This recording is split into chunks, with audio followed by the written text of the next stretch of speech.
Ku mutanen Middle Belt, salamu alaikum mutanen Hausawa, na gaishe ku dukanku, ko ta yana da kake yanzu, na gaishe ku. Abin da muke yi, kun san abin da muke yi. If you know are familiar of what we are doing, the title is simple. Hausawa ku zo ku join ESN. Middle Belt ku zo ku join ESN. What am I saying? That the people of Hausa should come and join ESN. Middle Belt should come and join ESN. Just simple as that. So why coming to ESN? We will not position them where they're supposed to be. It's just simple as that. So what you have to do is to just, once you come in, you share the program. As long as you're coming in, share the program so that we can be able to get to talk to our brothers and sisters back in the north. Now, the Sahen year 28th February 2021. Muna nan mu hira maka abin da yake faru domin kar ku zo na kuna barci. Amma dai kafin mu fara wanga za mu sa mana wani waka kafin ya uwanmu su zo.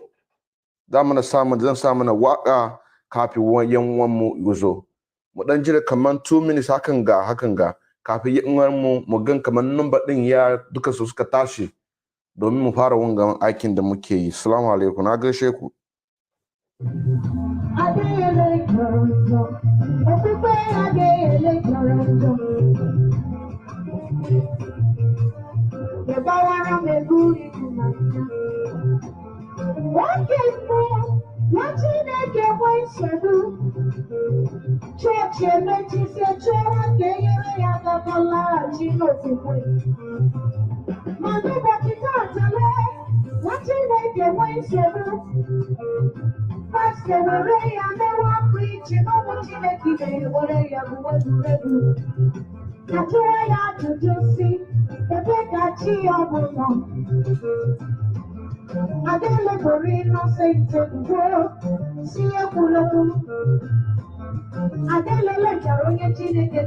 Please share this program. Let us get a reasonable number so that we can be able to talk to our brothers. Share it in any platform that you are so that we can get enough numbers. More especially our brothers in the north. Thank you very much.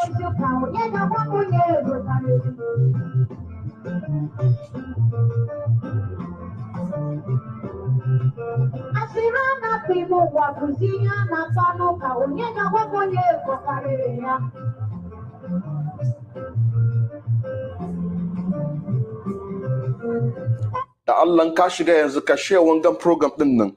In ka gani yanzu nan ni ina share program din domin mu samu mutane da yawa da za su duba wanga abun ga. Ni ina share wangan program yanzu nan.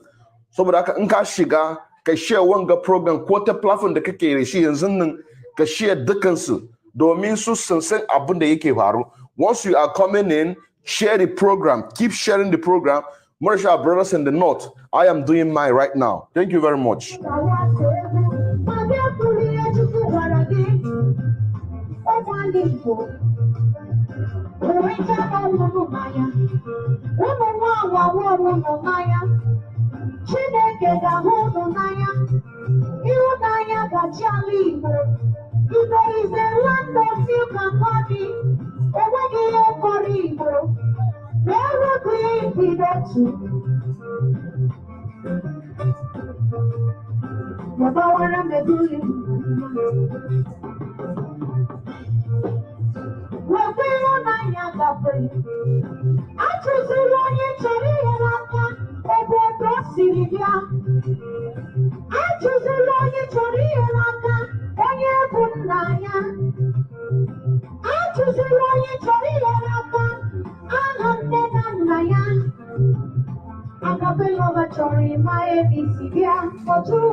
Thank you very much. Keep on sharing the program. Let us get a reasonable number. I've just finished one because I'm broadcasting with the 3 devices right now, so I have to make sure that I share this program. I'm gonna broadcast devices oku. Devices oku. Kagani ko devices oku na muke broadcast din yana shin zinnan zina so da ka shiga kai share wangan program din nan domin yan uwan mu da suke a Hausawa, angon Hausawa ko kuma angon TV ko kuma ko ta ina a cikin Plateau State ko kuma Jos ko kuma Southern Kaduna ka hada su wangan program nan domin su samu wangan program dan Allah dan Annabi. Dan Allah dan Annabi. What am I trying to say? You've already understand what I'm trying to say. Thank you very much.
Okay, I've been able to share only one, but the rest of the devices did not allow me to share on this program. So you have to do the other parts.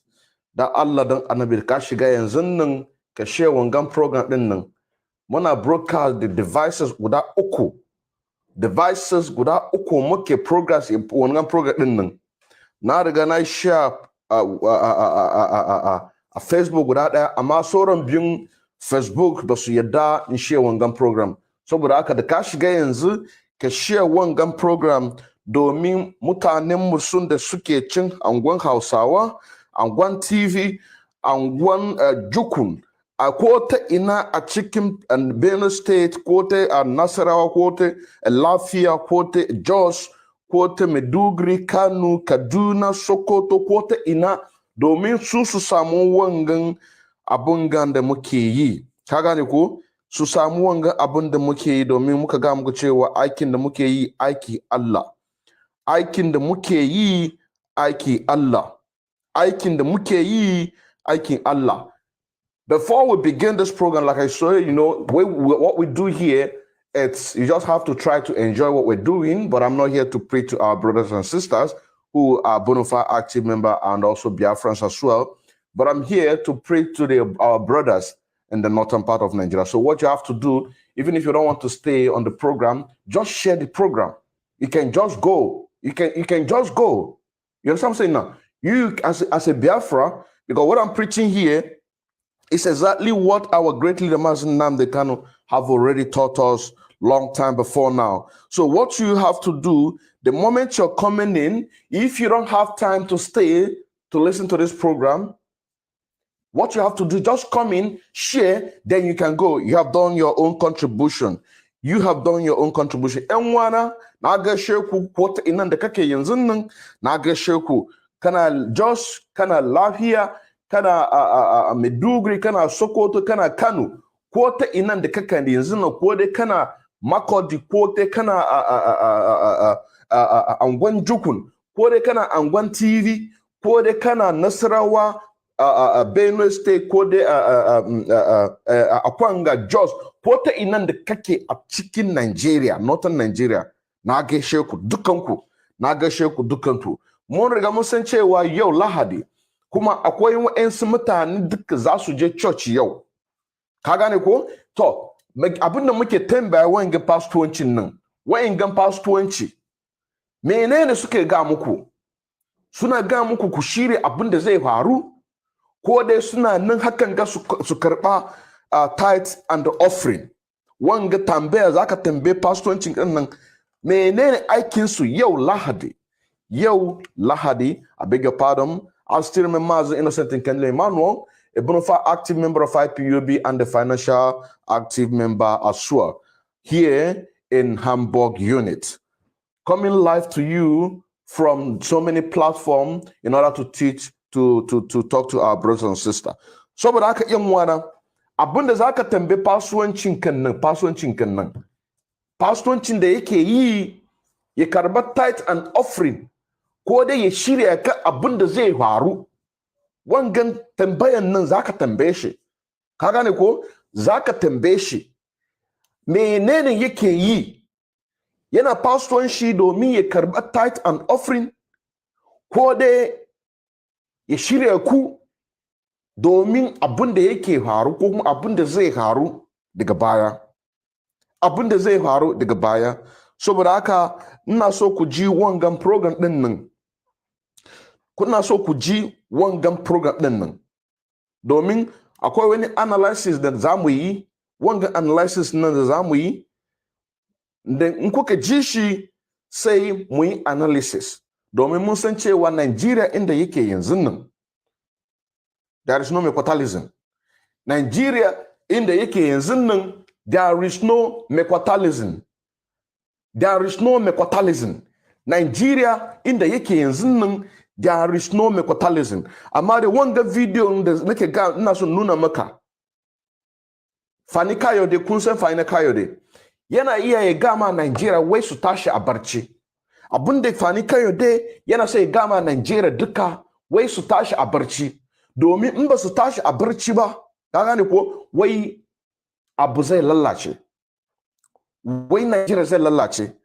Amma da su engan mutanen nan da aka ga musu tashi a barci, abinda muke ga musu cewa ko ta wayo ko ta yikin da suke yi, mun riga mun san wa'anga abin nan.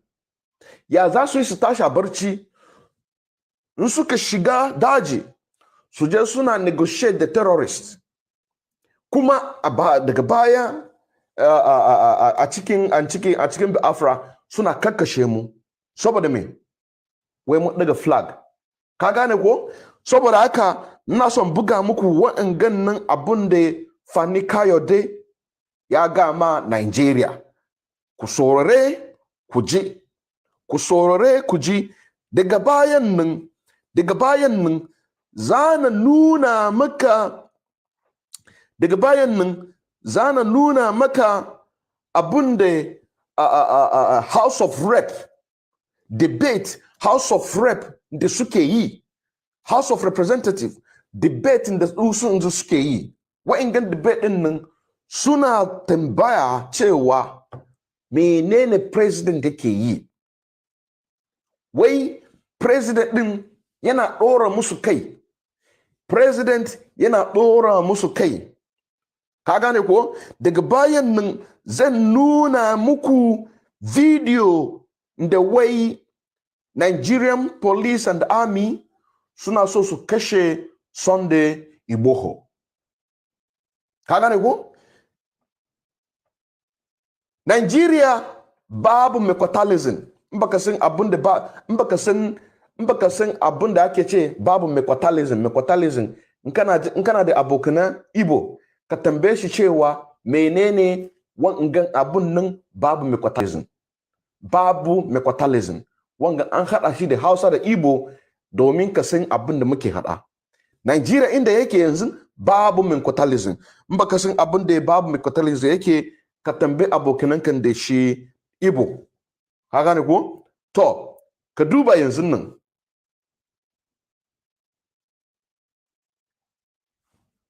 Na zuwa. With it today, okay?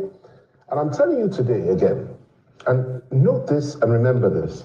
If things don't change soon, and the federal government and the people around President Buhari begin to see things from a more nationalistic perspective, rather than any other perspective, rather than a tribal perspective or religious perspective. And if it doesn't, and I'm not criticizing them now, I'm just saying that, look, this is the solution, okay? If things don't change soon and they become more nationalistic and they change all this, we are going to end up having a civil war in this country in the next few years. People are talking about 2023, I want to be president. We may not get there. Now, I don't wish for that. Oh, why is he saying that we won't get to 20? Why is he? I'm not wishing for that. Every day I pray that I am wrong because war is evil. Nobody wants war. But we are being pushed down that road, and I can see it coming clearly. And I can see people are mobilizing in the various regions and states. And I can see anger mounting up. And I can see people saying, we're fed up with waiting. We will defend ourselves. And I'm beginning to see people targeting people from other tribes and saying, we don't like these people because this is what they're doing to us. And the government is supporting it. And this is something that scares the daylights out of me. And we need to work hard to ensure we never get there. Because if it ever happens, believe me, for the next 50 years, this whole place will be on fire. I'm telling you. And that will affect the whole West African sub-region. It'll affect every single person rich and poor. Nobody will escape it.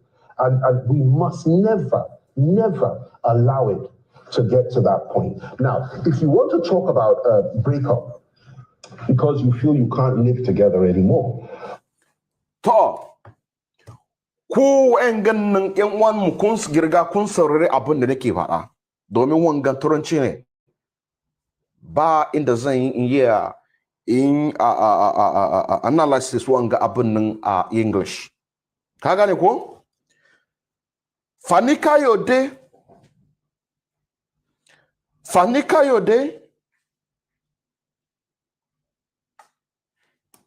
ya ce wai change. Yana magana change. Fani Kayode yana magana change. Amma dai abin da yake faru yanzu nan kagan change a cikin Nigeria. Kagan change a cikin Nigeria. Abin da yake faru yanzu nan. Yaka ce wai abin da yake faru wai in federal government ba su change din tactics din nasu. In ba su change din tactics din nasu. Wai abu zai faru. Mun riga mun san cewa abu ya riga yana faruwa. Kun gane ko? Abu ya riga yana faruwa. Ba inda za su ga mana cewa suna negotiate the bandits in the north while killing the Biafrans in the east. Negotiating with bandits in the north while killing Oduduwa in the west, because they say Fulani people, they must go. They must go. Kungani ko? Kungani abun da yake haru? Ba inda domin Nigeria babu mekwatalism. Nigeria babu mekwatalism. Babu mekwatalism. Saboda haka ba inda za su yi nationality. Babu inda za su iya su beli tribalism. Kaji Gumi ya ce wai abunde bandit suke yi wai tribal war. Gumi ya ce wai abunde Nigeria bandit suke yi a cikin Nigeria wai tribal war wanga abun da gummi ya ce to Fani Kayode yana ga mana cewa wai mu bari tribalism wai mu kawo nationality domin a samu change kun gane ko domin a samu menene a samu change domin a samu change amma gummi the terrorist negotiator ya ga mana cewa faɗin da Fulani bandits suke yi wai haɗin nan wai tribal war to mai gida na Fani Kayode kana ji wangan abin da nake faɗa yanzu nan kasancewa babu inda Nigeria za su ce tactics na babu inda domin abin da suke yi suna so su sa kowa da kowa ya zama musulunci sai da ya faɗa kuma ya kace wai civil war wai inda yake gani yanzu nan wai civil war zai zo shekarun da yake zuwa muna a cikin civil war yanzu nan ba ku gan abin da ya faru a Imo State a cikin Imo State Olu ba ku gan abin da ya faru in ba ku ji ba dan kuka ji cewa wanga abin nan labari ba labari bane gaskiya da Allah in kana zo yanzu ka dinga share wangan program nan domin mutanen mu a cikin Hausawa a cikin Maiduguri su samu wangan program if you are just coming please the moment you're coming share this program share it to far wide northern part of Nigeria if you have friends in the north share it in the northern part of Nigeria you don't need to understand what we are doing but what you have to believe in Biafra believe in the restoration of Biafra and believe in the leadership of Maz Nnamdi Kanu. Saboda haka Fani Kayode ya ga mana cewa wai in abin da yake gani in ba su change wannan tactics din nasu in ba su kawo nationality in ba su bari tribalism wai shekaru da zuwa wai yana gan civil war amma mun ga musu cewa yanzu nan kuma shin kuma Fani Kayode ya san cewa yanzu nan muna cikin second civil war of second genocide against Biafrans yanzu nan a Imo State ku dukkan ku kun gan jirgin sama da yazo yana buga bombi yana buga bindigodi saboda mu muka samu ESN a cikin Hausawa a cikin northern Nigeria suna da Hizbab a cikin northern Nigeria suna da fiye da bakwai terrorist group banda wangan bakwai terrorist group na suna da regional police suka ce wai sunan shi Hizbab kun gane ko suka ce wai sunan shi Hizbab to da ka shiga Oduduwa kana ji ko da ka shiga Oduduwa suna da Amotekun babu wanda ya je ya kakkashe su ka gane ko sannan da muka samu ESN sai Nigerian president suka turo jirgin sama su zo suna bombaye sannan na tambaye ku pastor din nakun nan yana ga muku abin da za ku yi domin mun nan da Afran na mu ne obstacle din nasu mu ne muke tare musu hanya ka gane ko mu ne stumbling block su suna jin tsoron mu Nigeria suna jin tsoro ESN Nigeria suna jin tsoro IPOB Nigeria suna jin da kai ga musu cewa kai dan IPOB wallahi tallahi suna jin tsoronka muka ga muka cewa ku tashi a barci ku zo ku shiga ESN domin abinda mai gidan namu ya ce wai zai faru a northern Nigeria abinda ya faru a Yemen abinda ya faru a Syria abinda ya faru a Somalia wai wa'angan abin nan da ya faru a garin nan ukun nan wai zai replicate a northern Nigeria amma in baka so wa'angan na yaru menene zaka yi zaka zo ka shiga ESN Fani Kayode ya kace wai yana gan civil war daga baya daga gaba wai yana gan civil war. Ta muna ga cewa yanzu nan muna a cikin civil war. Ka gane ko? Sannan kuma ya kace wai yana gan mobilization of arms. Domin 1967, 1970, federal government suka tere mana hanya ba inda za mu shigo da kayan yaki. Ka gane ko? Suka yi devilish deal against the people of Afra. Sannan ba mu iya mu samu bindigogi. Ba mu iya mu samu abin da za mu yi aiki mu yi defend ken namu. Amma da yanzu nan muka ce a'a abin da ya faru da bai faru yau. Bai faru gobe. Bai yin da zai faru jibi. Ba inda zai faru forever. Sannan yau da hannunmu muna ɗora bindigogi. Da hannunmu muna ɗora flying dragon. Da hannunmu muna ɗora bombe. Da hannunmu muna ɗora kote abin da za a yi aiki. Ba ruwanmu da western world.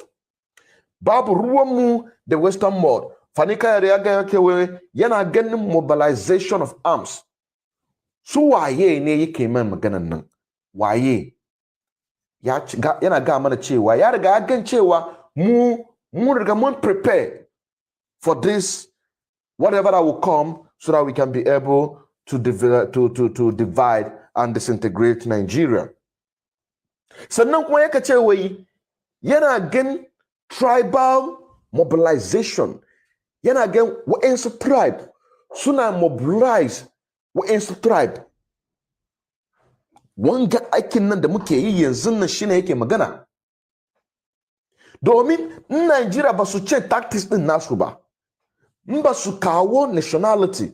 Ba su cire tribalism. Wai wa'engan mobilization of arms, wangan mobilization mobilization of other tribes will make the war inevitable. Haka maganan shi. Haka maganan shi. Wangan tribal war nan Gummi ya ga mana cewa mutanen da sunan bandits, Fulani headsmen, Fulani terrorists da suka kashe shi, wangan revenge. Wangan maganan shi kenan.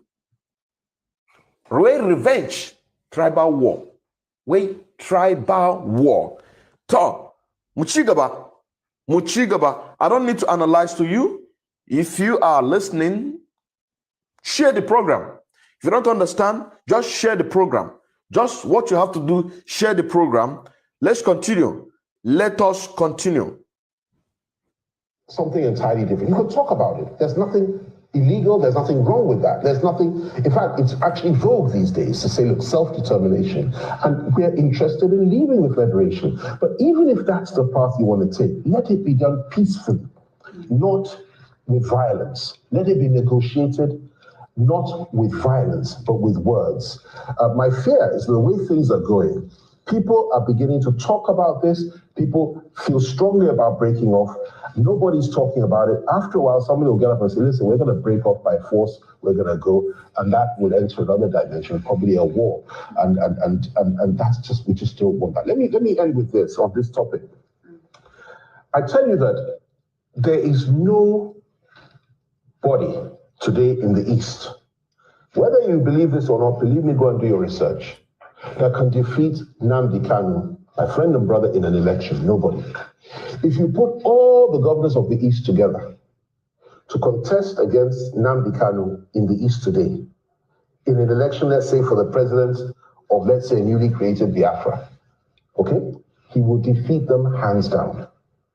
Because he is reflecting the thinking and aspirations of the overwhelming majority of young Igbo people. That is the bitter truth, whether you like it or not. Now, someone like that, you label him a terrorist. You refuse to negotiate with him.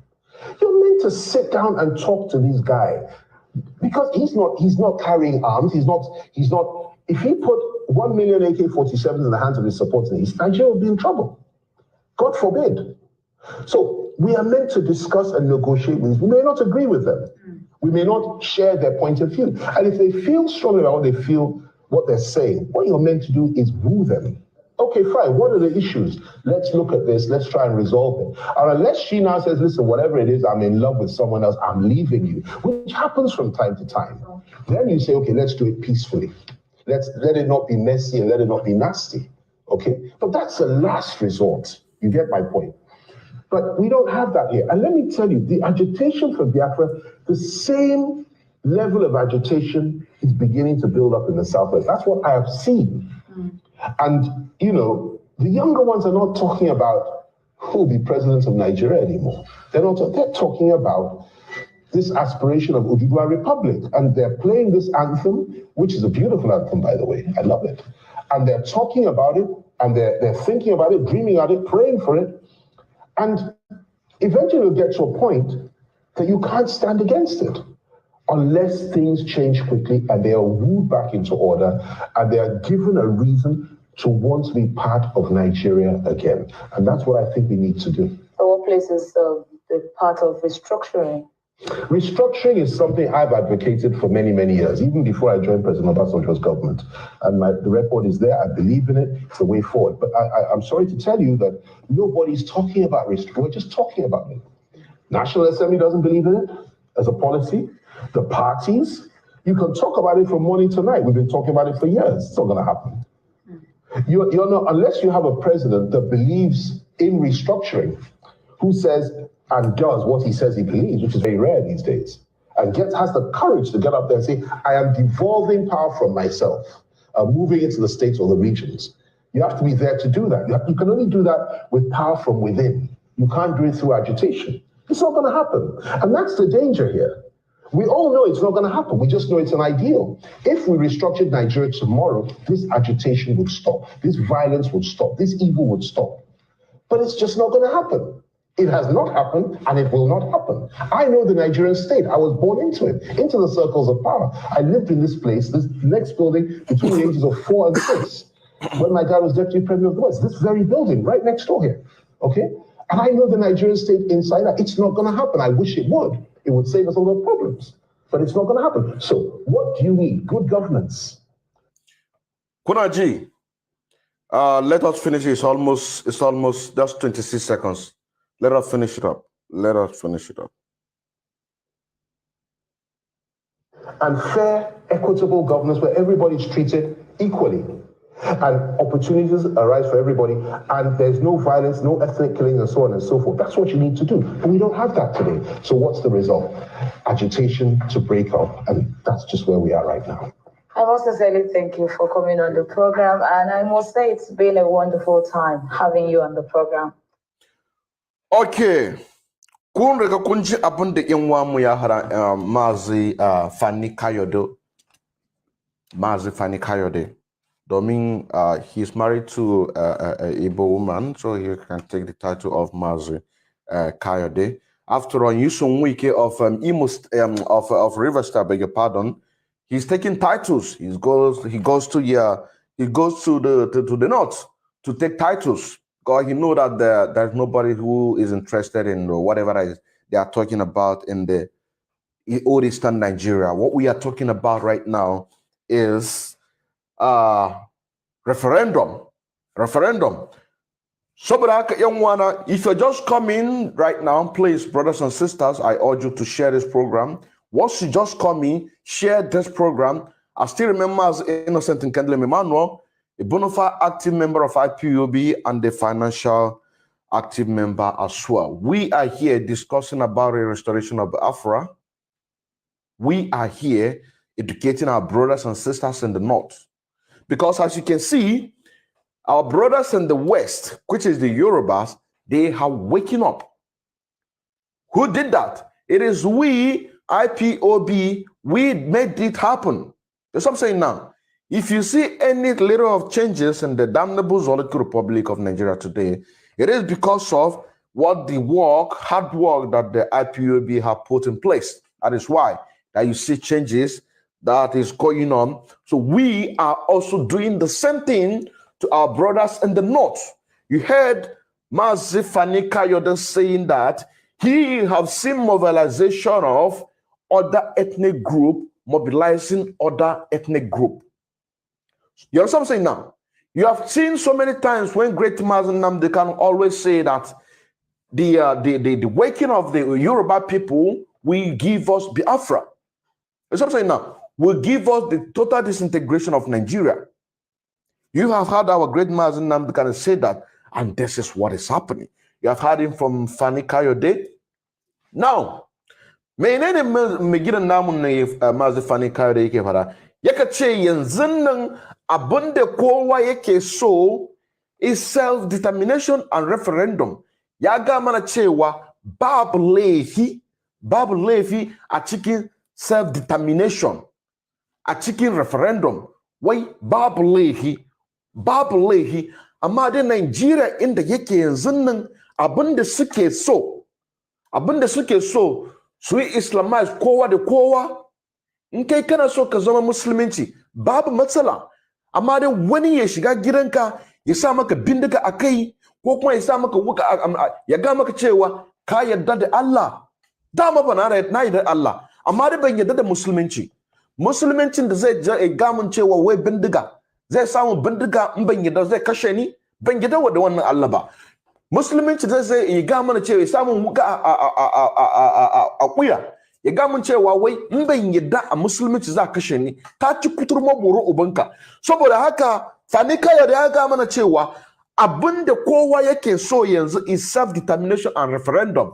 Sannan kai ka duba ka ce wai kana so ka yi belong a Nigeria, babu matsala. Mu Republican domin abinda muke so, muna so kowa da kowa ya zama lahiya, ya yi zaman lahiya. This is a live presentation. The moment you're coming in, join this program, because some of you will not put interest on what I'm talking here, but my message goes to our brothers in the north. When it's time for me to face most of us who are not serious in this struggle, I will do so. But the moment you're coming in, share this program. Most of you have gone to church today. You know what I'm saying now? Did your pastor preach to you about self-defense? Did he? This is one of the questions. Saboda haka Fani Kayode ya ga mana cewa ba wanda yake cewa Nigeria igo better. Abinda mutane yanzu nan suke so referendum. Wangan referendum nan in ka yarda cewa kana so ka jima a cikin Nigeria, babu matsala. Gummi shi na ya riga ya ga mana cewa wai shi yana da confidence a cikin Nigeria. Ya ga mana cewa majority vast Nigeria wai sun yarda a cikin Nigeria. To babu matsala. Babu abinda muke so, aikin da muke yi domin mutane su ce wai mun yarda a cikin Nigeria ko ba mu yarda ba. Shine wangan referendum mun nan muke a can. Kuma Fani Kayode ya ga mana cewa wai in kai ka determine cewa baka so a cikin zaman Nigeria, wangan right din ka yake. Kuma in ka ce wai referendum, wangan right din naka. Ka gane ko? Right din naka. Sannan kuma ya ga mana cewa, na ga muku cewa duniya gaba ɗaya suna jin tsoro IPOB. Wallahi, suma billahi. Wallahi, duniya gaba ɗaya suna jin tsoro IPOB.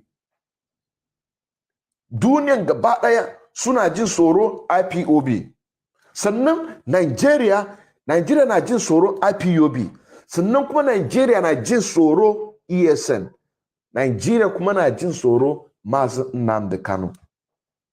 Nigeria na jin tsoro Mazi Nnamdi Kanu. Shin nan Fani Kayode ya gama da cewa kamar Nuhi, for example, wai dan Biafra ya zo sai Mazi Nnamdi Kanu ya ce wai yana so prime minister ko kuma kaza a cikin politics. Mai gidan namu ya riga ya ce wai baya so, amma dai abinda Fani ya kace wai ba wanda zai buga Mazi Nnamdi Kanu hands down. Babu wanda, har duk the whole of the governors in the old eastern region wai ba su yi sawa su buga Mazi Nnamdi Kanu hands down. Domin gaskiya idan mutum ya ga maka gaskiya zaka saurari wannan gaskiyan nan ka duba abin da yake ga min gaskiya ne to in gaskiya zan bi shi saboda gaskiyan nan mazin Nnamdi Kanu yana gama mutane mun riga mun saurari wannan gaskiyan nan sannan muka ce wai lallai za mu bi mazin Nnamdi Kanu lallai za mu bi IPOB lallai har mutane ma suna shiga ESN mutane sun san cewa da suka shiga ESN waɗakila za su mutu amma da saboda mutumin shi nan da shi ne the pillar of IPOB domin Allah ya ba shi wangan aikin na ya ce wai ka je ka yi wangan aikin nan ka gane ko Allah ya ba shi wangan aikin ya ce wai ka je ka yi so mutane mun ga mun darbe shi mun kalle shi mun ce a wangan mutumin gaskiya ne za mu be shi ya ga mana cewa yana so ko ta ina a Nigeria a samu lockdown sit at home kowa da kowa zai obey wanga order din nan ya ce wai mutumin nan idan ya kace gama ya gama cewa duka duniyan nan wai duk ku sit at home za a kore ku mutumin nan ya ga mana cewa dukkan mun da muke a diaspora wai muka sit at home a nuhi amma da bare ga mana haka ba domin aikin da muke yi muna aiki muna samu kuɗi domin mu yi support the struggle of the Afra ka gane ko domin mu yi support the struggle of the Afra lokacin da zaka san cewa abin da muke faɗa maka gaskiya ne lokacin da Biafra zai zo zaka ga miliyon mutane ko ta ina a duniyan nan za su bar kasa wento abin gurin da suke za su dawo a cikin Biafra sannan zaka san cewa mutane suna ji abin da muke faɗa sannan daga baya kuma ya ga mana cewa wai mutane Yarbawa wai sun riga sun tashi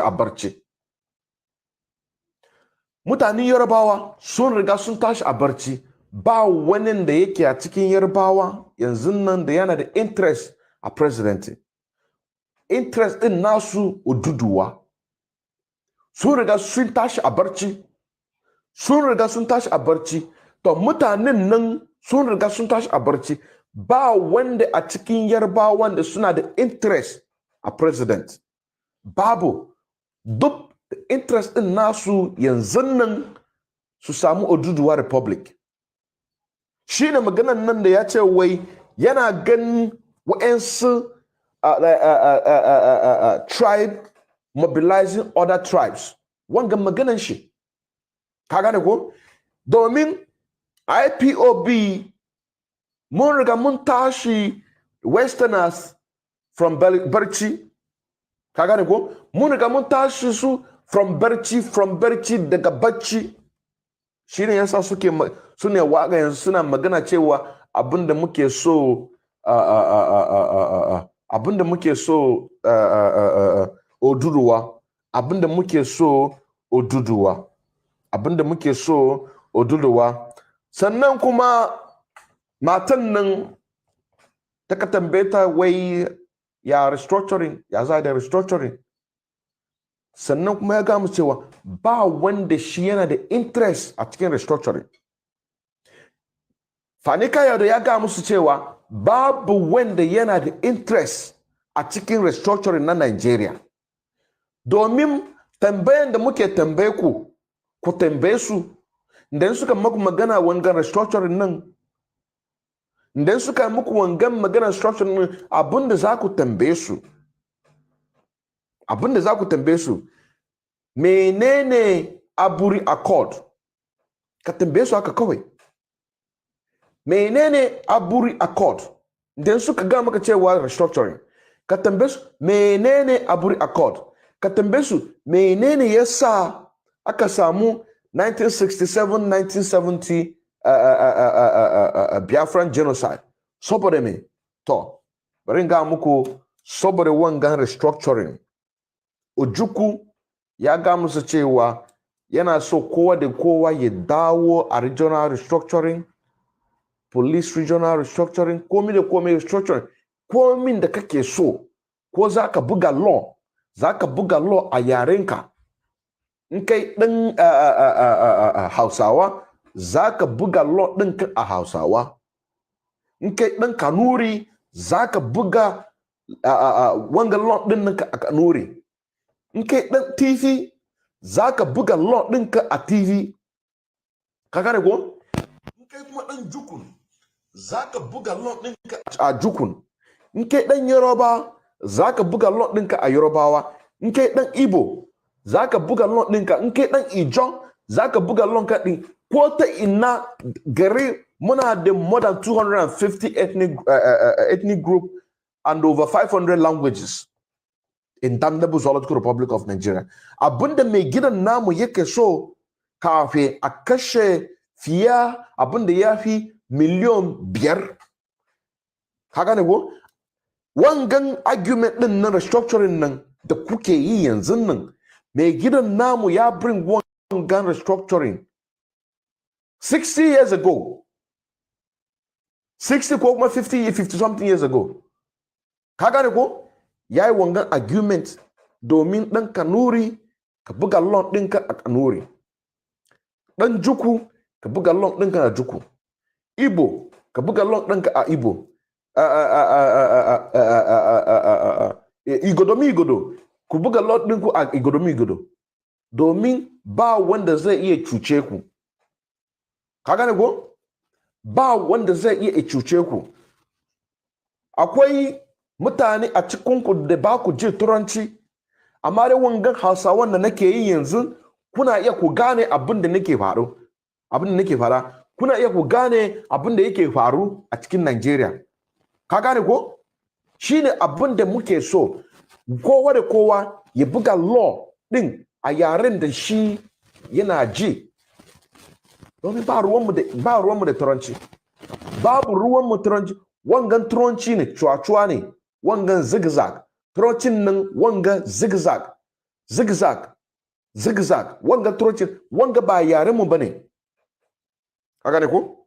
Shine Fani Kayare yana gama matan nan da take mishi interview, ya ga mishi cewa ba wanda yana da interest a restructuring. Abinda kowa yake so yanzu referendum. Mu bari magana disintegration. Mu bari magana total disembowelment. Abinda muke so yanzu referendum.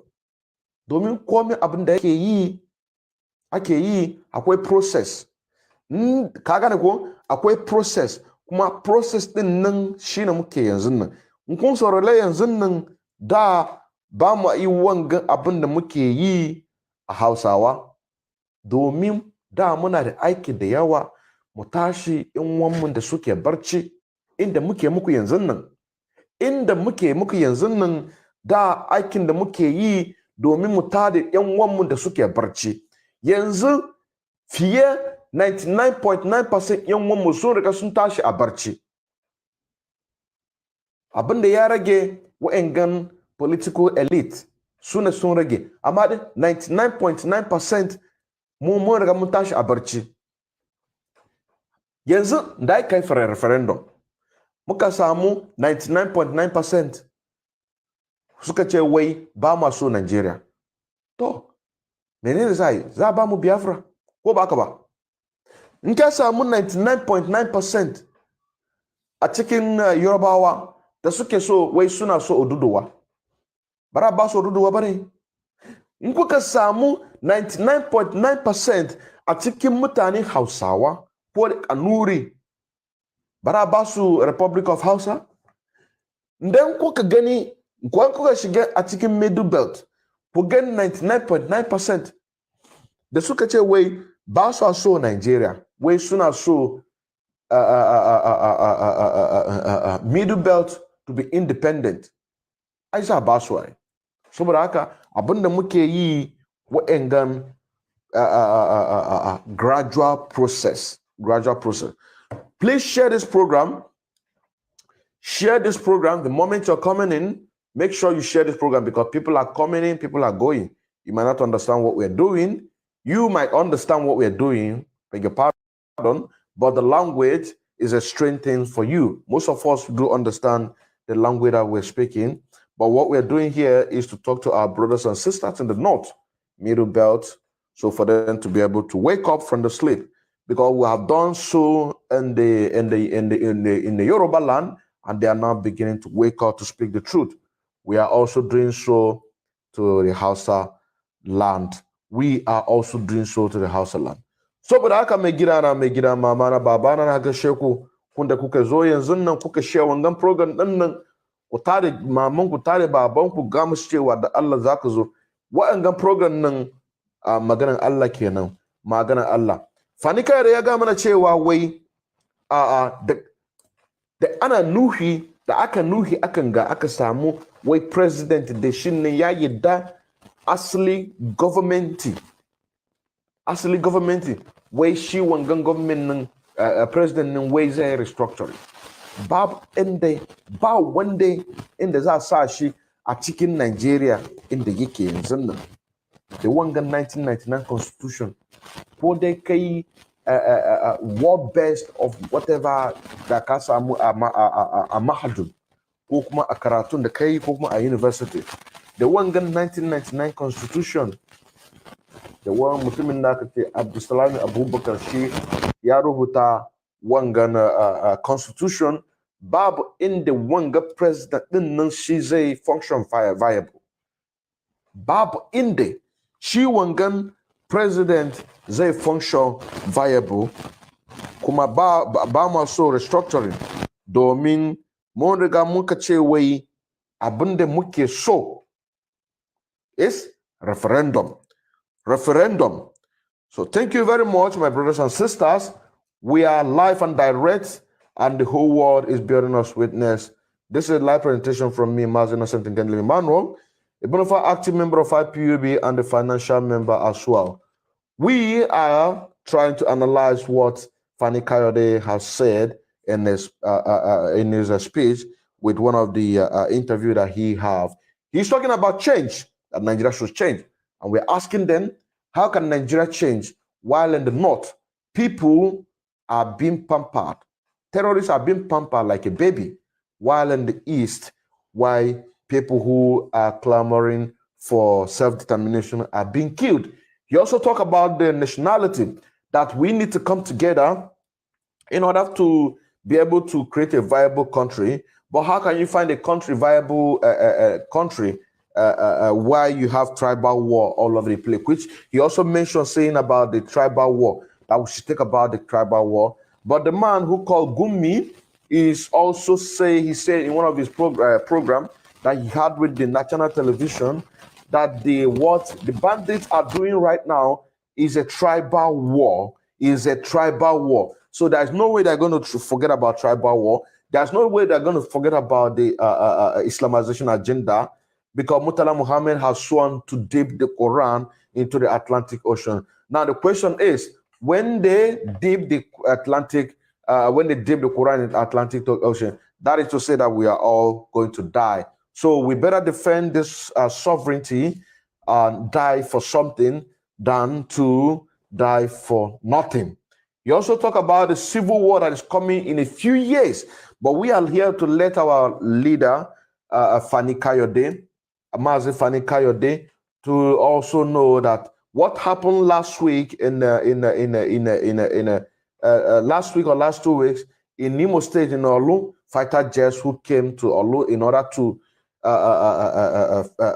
destroy ESN,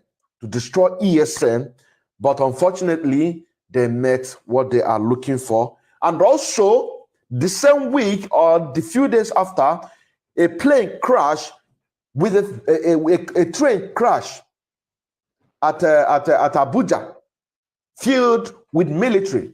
The question is, where are they going? That is the question that we must have in mind. You don't need to ask them those questions. Where are they going with the army military filled up in a fighter jet, So there's nothing like a war coming in a few years' time. War is already here. What we are doing is for you to support ESN. If you don't believe the ideology of IPOB, but you believe in the restoration of Biafra, whatever group that you find yourself, you believe in, whatever thing that you're doing, but you believe in the restoration of Biafra, you must support ESN. Fani Koyedo also talked about the mobilization of arms, that he's seen a lot of mobilization of arms. Yeah, we're not hiding it. Because what happened to us in 1967, 1970 is not going to replicate again. That is why we learn from the past. Sometimes we need to visit the past in order to make the present a bright future. So the blockade that was introduced by Awolowo, we said this time around, it is not going to be our portion. It is not going to be our portion. This is a live presentation today, the 28th of February 2021. I still remember as Innocent Kendlem Emmanuel, a bona fide active member of 5PUB and a financial active member as well.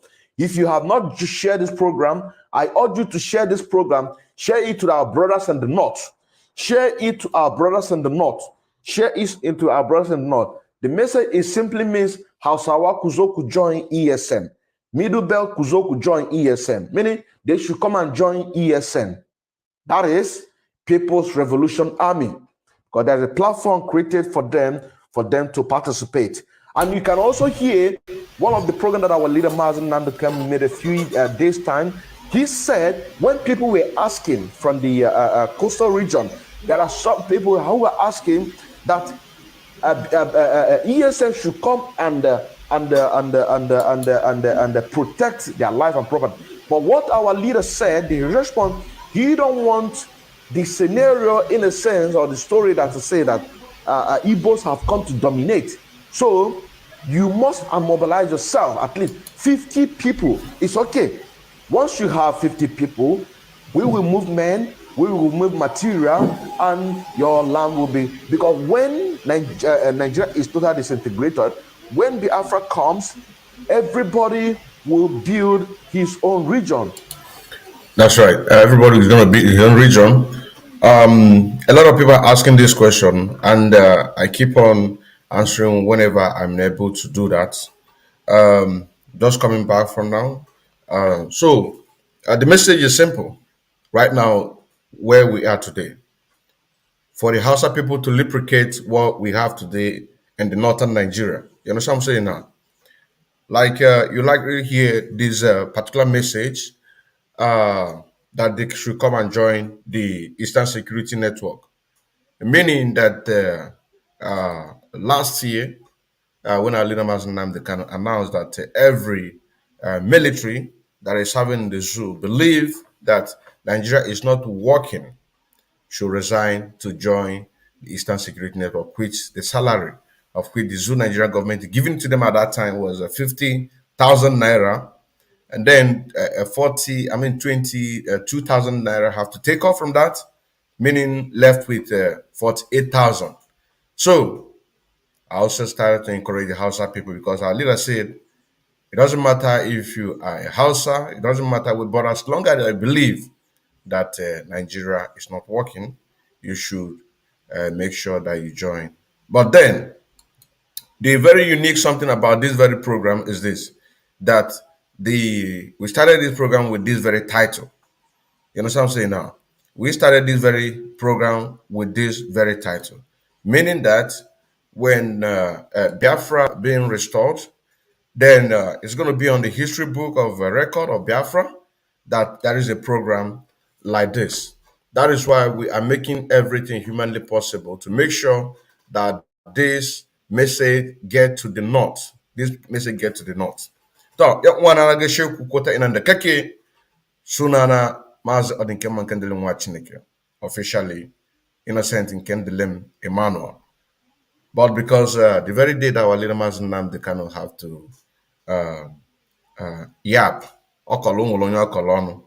that you are not ashamed of yourself, that you are answering English name. So ever since then, I have to change my name. I have to really change my name to make it to be Igbo. So innocent meanings Adinkemma.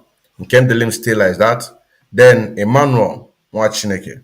To, yan wana, ka gani akwai abin da aka faɗa yanzu nan. Abin da ya faru on 21st of February 2021. Lokacin da waɗannan politician nan suka ce wai very soon war will break out. Sannan kuma muka nuna musu waɗannan abun da ya faru a Abuja. Aircraft da suka tafi daga Nnamdi Azikiwe International Airport. Sannan kuma suka yi crashing. Lokacin da muna tamba wanda suke ce wai yaki zai tashi, yaki zai tashi, yaki zai tashi. To muna ga musu cewa yakin nan ya riga ya tashi. Muna a cikin shi yanzu nan. Ka gane? Kuka gani inda aka kakkashe mutane. Shine muke ga muku tun kafin a fara wa'angan campaign 2023. Muna ga muku cewa ku koye baya abin da muke yi. Wanda ya zo ya ga muku cewa 2023 ku ɗoka dutse ku harbe shi. Ku ɗoka dutse ku harbe shi. Abin da ya kamata suna yi maganar referendum. Wangan referendum nan shine kan nan da kanka zaka yi ka zaɓa. Kana so ka zona a cikin Nigeria ko dai kana so ka zona a cikin Arewa. Kana so ka zona a cikin Nigeria ko dai kana so ka zona a cikin Biafra. Ka gane ko? Shine domin waɗannan constitution nan da kaka gani yanzu nan a cikin waɗanda suke yi waɗannan campaign nan. A cikin waɗanda suke yi waɗannan campaign nan, waye ne ke magana cewa restructuring? Babu. Har ma Peter bi. Ka gane ko? To, kaka gan cewa yanzu na abin da suke yi domin su lallaba mu, don suka lallaba mu, ka gane ko? Sannan kuma a haɗa mu a waɗannan cuwacuwan da muke da shi yanzu nan. Ka gane ko? Shi ne kaka gani consistent and determined muna a nan yanzu nan muna yi waɗannan surutun nan. Ka gane? Muna yi waɗannan surutun nan. Bari mu ci gaba da waɗannan surutun nan da muke yi domin mun gan fara waɗannan surutun nan har ba yanzu nan muna yi waɗannan surutun nan. Bari mu ci gaba. Everybody will build his own region on his own mother tongue. On his own mother tongue. Fani Kayode also talked about other tribes mobilizing other tribes, which is what we are doing right now. You know what I'm saying now? Which is what we are doing right now to mobilize our brothers in the north, in the middle belt, for them to wake up. Because Fani Kayode also talked about the waking of the West, which is the Yorubas. The waking of the West, which is Yoruba. The waking of the West, which is Yoruba. No single Yoruba today who is talking about the presidency. Everybody is clamoring for the everybody is clamoring for this thing, for Oduduwa Republic. Everybody is clamoring for Oduduwa Republic. Everybody is clamoring for Oduduwa Republic. This is what everybody is clamoring for. Ta. Yanzu nan mun san abin da yake faruwa yanzu nan. Daga 2021 lokacin da aka yi wa'angan abun nan yanzu har ma zuwa yanzu nan 2022 muna a ciki. A cikin 2028 25th of March 2028 Danjuma ya yi magana nan mai gidanmu yake magana tun 2015, 16, 17. Menene wa'angan maganan nan? Menene wa'angan maganan nan? Maganan nan da yake yi yaka ce wai Nigeria da kaka gani yanzu nan, ka gane ko? Zai zama kamar alheri fiye da abun ga Somalia. Ka gane ko? Wai Nigeria da kaka gan shi kuma da muka gani abun da yake faruwa yanzu nan inda aka kakkashe mutane, sannan sai ka tambaye ka ina ne sojoji, ina ne polisai dukansu. Ai babu wanda zaka gani yanzu nan ya taso ya ce wai zai defend din naka. Ka gane ko? Shi ne yanzu nan ka je a cikin Benue State, Governor Otum na Benue State ya gama kowa da kowa ya taso da bindiga, ya gama kowa da kowa ya taso da abin da zai iya yi defend din nashi. In ka dawo yanzu nan a Eastern Region, in ka dawo yanzu nan a cikin West, za ka gani yanzu kowaye yana shirya domin fulayen da kake gani yanzu nan sun riga sun shirya. An riga an ba su kayan aiki, an riga an ba su komi da komi. Abin da yake suke so yanzu nan su tare aikin nan. Ka gane ko? To, tamban za ka tamba lokacin da Goodluck Jonathan da ya shigo a office, ya yi komi da komi domin ya tado ya kakkashe waɗannan fulayen da suka kakkashe mutane. Boko Haram. Sannan waɗannan da aka ce wai Governor of Kaduna State da Muhammadu Buhari lokacin da yake, domin yanzu ya riga ya mutu. Ya riga yanzu nan ya riga ya mutu. Sannan ya ga mashi cewa kai ɗan iska, babu inda za ka zo kana kakkashe mana mutane. Ka gane ko? To, Buhari government muke da sha cikin yanzu nan, ko ta ina kashe ana kashe mutane. Ka gane ko? Shi ne muke yi waɗannan abubuwan da muke yi domin kowaye ya taso. A cikin 2022 muke da shi yanzu nan suna shiryawa, bindigogi suna da shi, bombobi suna da shi, tankoki suna da shi, ko meye suna da shi. Nigerian government suke ba su waɗannan abubuwan nan domin su zo su kakkashe kowa. Ka gane? Shi ne muke ga muku cewa dan Allah dan annabi ku shirya. Ka gane ko? Dan Allah dan annabi ku shirya. Mu muna shirya fa. Mun nan da Afra muna shirya. Domin in kun nan ba ku taso a barci, wallahi tallahi za a gama da kun nan dukkanku. Muzannin nakun nan dukkansu za a gama da ku. Yara daga age of 14 years zuwa na ƙarshe za a kakkashe kowa. Sannan kuma za su bar ‘yan ƙanana yara da mata za su yi occupy filin nakun nan. Ka gane ko? To shi ne muka ga muku dan Allah dan annabi, ba gobe ba, yanzu nan da aka magana nan ku tashi a barci. Wanda ya zo yana ga maka cewa wai magana 2023, kwanakin nan ko kuma shekarun da ya wuce, gwamnatin nan zai zo, kafin ya zo zai ga muku cewa za a muku asibiti, za a muku makaranta, za a jara maka huli, za a yi komai da komai. To bayan da suka shigowa za a manta da kowa da kowa. A to kenan abin da suke so, alujun suke so, ba su ruwansu da ku, ba su ruwanku da ku. Ka gane ko? To mun na yanzu nan muke a cikin wa'angan Biafra agitation da muke da shi yanzu nan. Mu ne muna yi muku magana kunnan da ku a cikin arewa. Mu ne.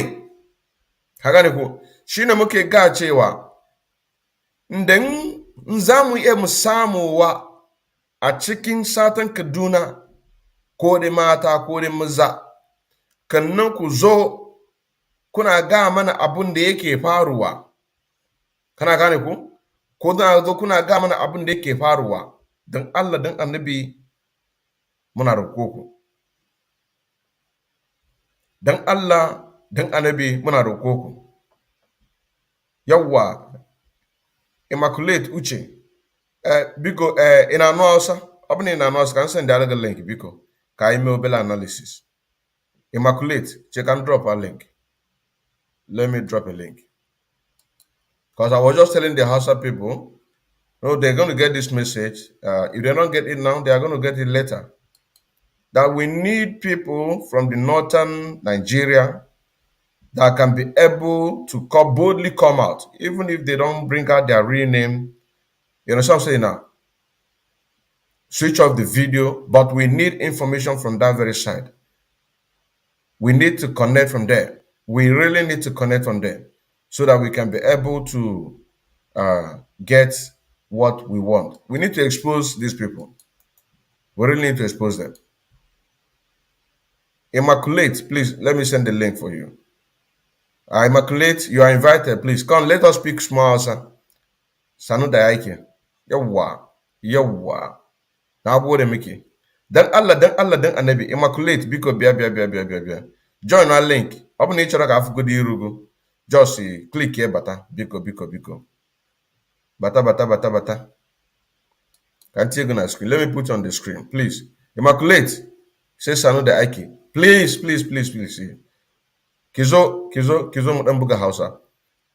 And if you also have people in the north that can also be helpful to us, because we need those people where these killings are being perpetrated by these people. We really need them. We really need them. But we must continue. Let me wait for you, please. Let me wait for you while we are playing this one. Is interested in restructuring. Nobody is interested in presidency. Nobody is interested in Nigerian 419 politics. Nobody is interested on whatever they are doing.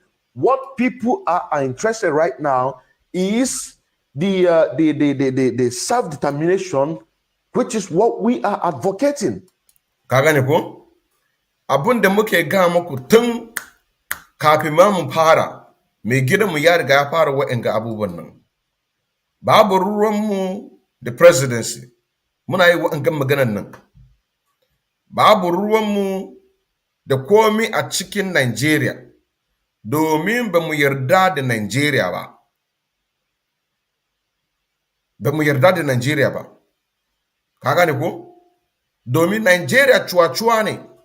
Wa'angan da kaka gani yanzu nan suna ta yayyawa a ga maka cewa za a zo za a jara. Har man na wa'angan fitobin da kaka gani babu abin da zai yi. Shekarun da ya wuce a 2011, a cikin 2011, lokacin da Goodluck Jonathan ya kama, ba Igbo bane dukansu, Biafrans dukansu suka yi occupy office inda kaka ganshi yanzu nan. Buhari government, it's occupied by Fulani. Lokacin nan har ma kafe Goodluck ya zo, lokacin Olusegun Obasanjo, akwai Biafrans and prominent places. Menene suka yi?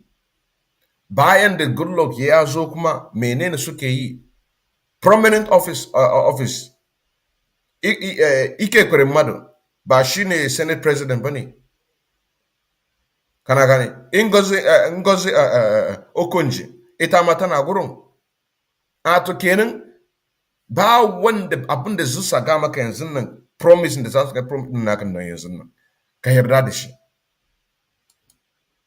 Domin duka su cuwa-cuwa ne. Immaculate Uchai, we are still waiting for you, please, to join. We are still waiting for you, please, to join. Kana gane ko? Ba abin da za su yi sannan cuwa-cuwa kawai a zo a lallaba ku. Shine muka ce a cikin Biafra land, da kaka samu waɗannan mesa ɗin nan, ka ga musu suna ji, amma da ka ga musu a cikin Biafra babu ruwanmu da election. Ka gane ko? To gurin da kuka bar su suka hada da waɗannan election nan a cikin north, a gurin nan Fulani nan za su kakkashe dukanku. Wallahi tallahi. Za su kashe kuka dukanku. Domin abin da suke zo yanzu nan da muna magana cewa wai Islamization.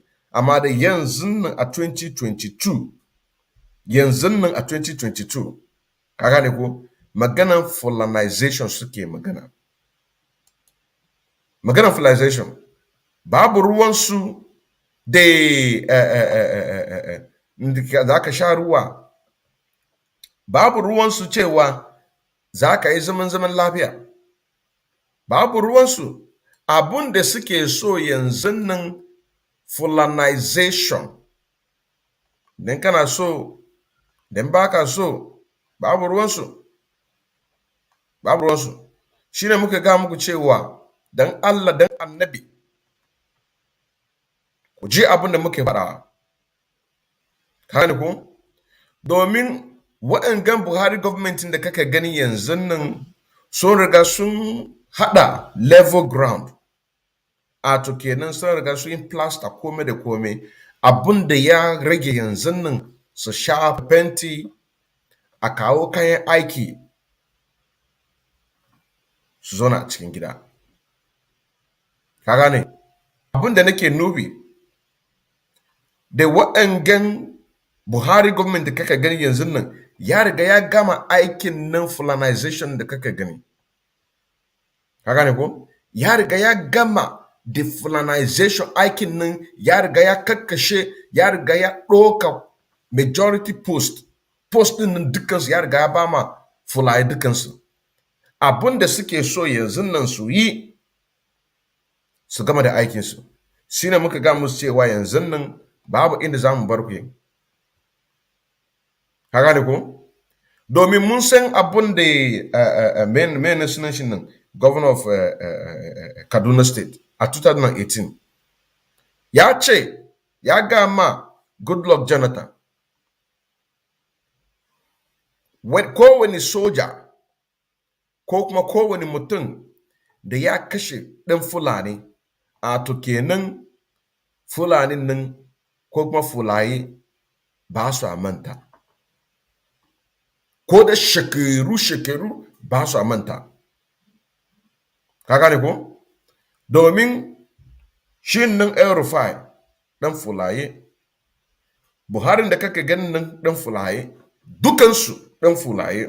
Shi ne yasa kana gan herdsmen ko ta ina. Domin the union of herdsmen shi ne miyeti Allah. Ka gane ko? A kenan babu abin da za ka yi yanzu nan.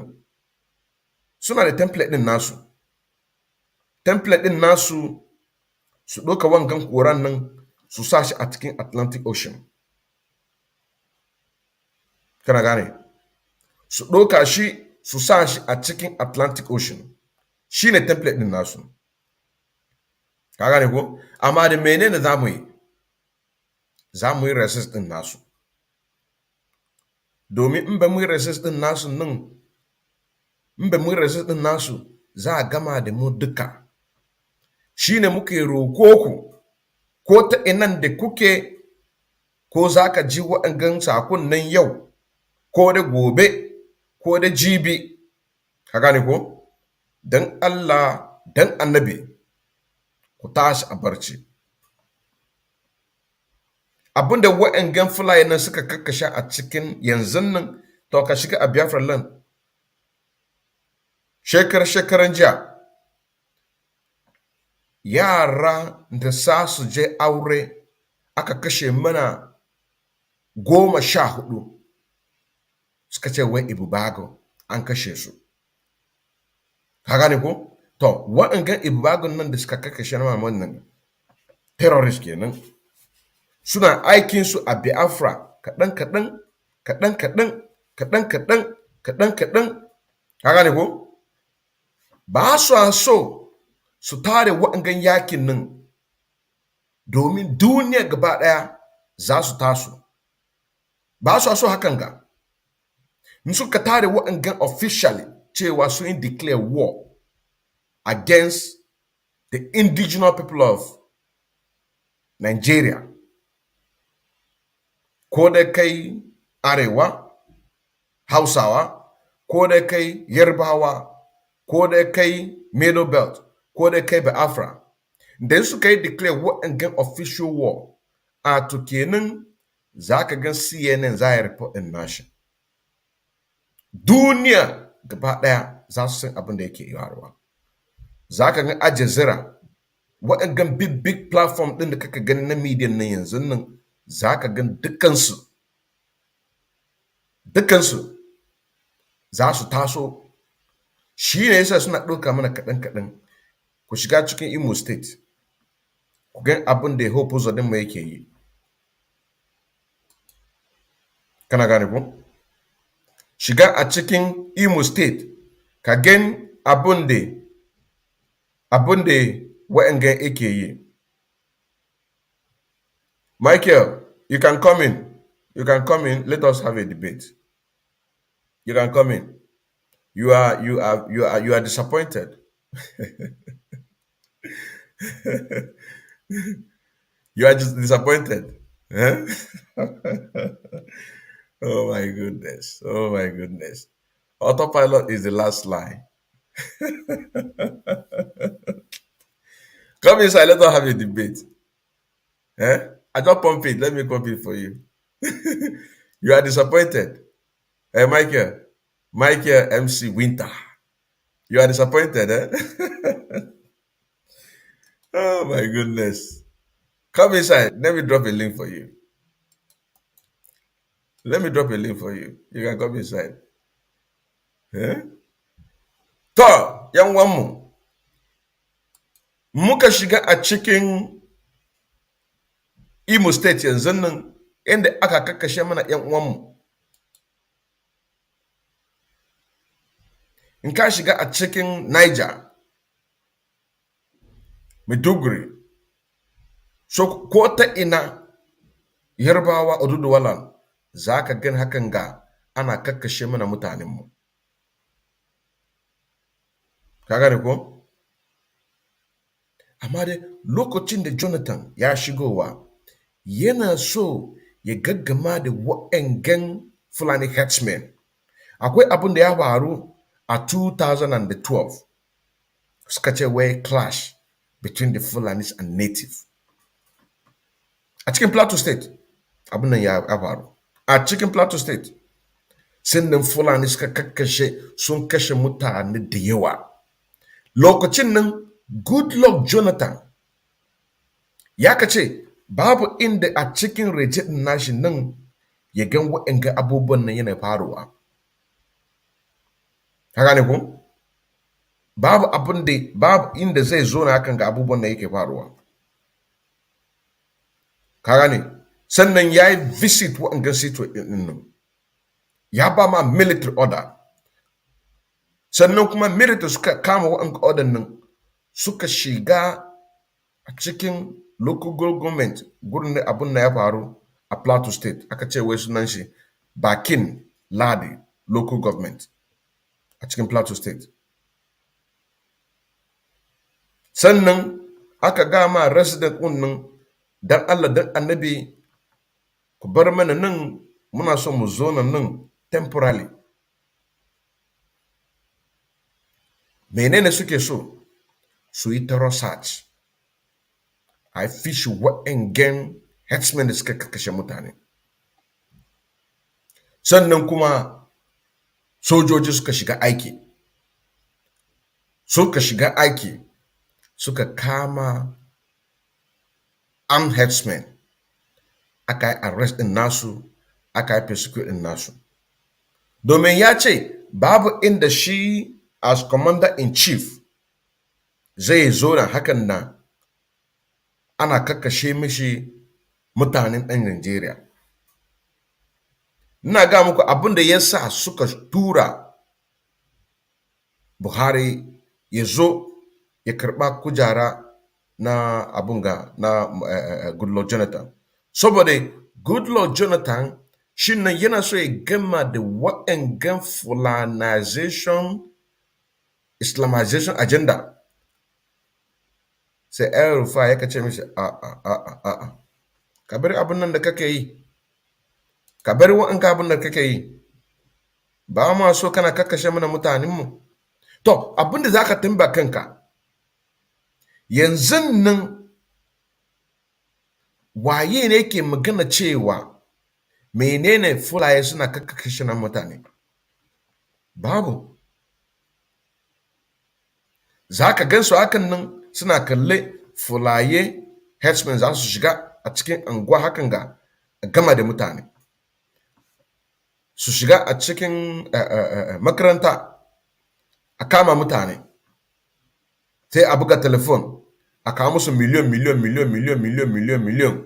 sai a sake su wayansu ma za a kashe su da suna karɓar wannan kuɗin nan suna siya bindigogi shine muka ga muku cewa ku shirya da kanku ku yi replicate waɗangan abin da muke da shi dai secret kun dinga kuna arrange din nashi kuna arrange din nashi kuna arrange din nashi domin ku samu Eastern Security Net a replicate of Eastern Security Network shine muka ga muku abin domin in ba haka ba wallahi talla za ka kar ku zo na a gurin kuna ce wai alhamdulillah IPOB agitators wai suna yin aikin su we are hoping on them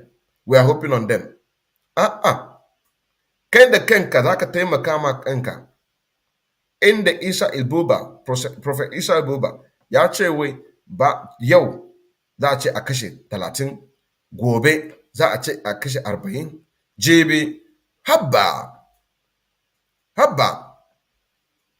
to za ku tashi a barci domin idan Najeriya suna gama kansu gaskiya menene yasa ba su bari Goodluck Jonathan ya gama da wangan magana terrorist a cikin Najeriya kana gane ko menene yasa ba su bar shi ba abin da yasa ba su bar shi abin da yasa suka tura suka kore shi domin ba sa so ya gane ko sai da rufa ya kai twitter cikin twitter ya kace musu za ka bar in ka abin nan to yanzu na ana kakkashe sa kan ana yanka musu kanwa ana yanka musu yau ba wuya ka gane ko har ma Buhari da kake gani Buharin nan da kake gani ya ka taso yana tafi ko ta ina kana gane ko har ma ya shiga a wani state a cikin west Oyo state saboda menene idan ka kashe Fulani they will be very very angry amma in dai Fulani suna kakkashe kunnin to za su dinga suna jin daɗi to bari mu ci gaba. We have been advocating for this self-determination for a very long time before our leader was kidnapped, imprisoned. That's what I'm saying now. And we are still agitating.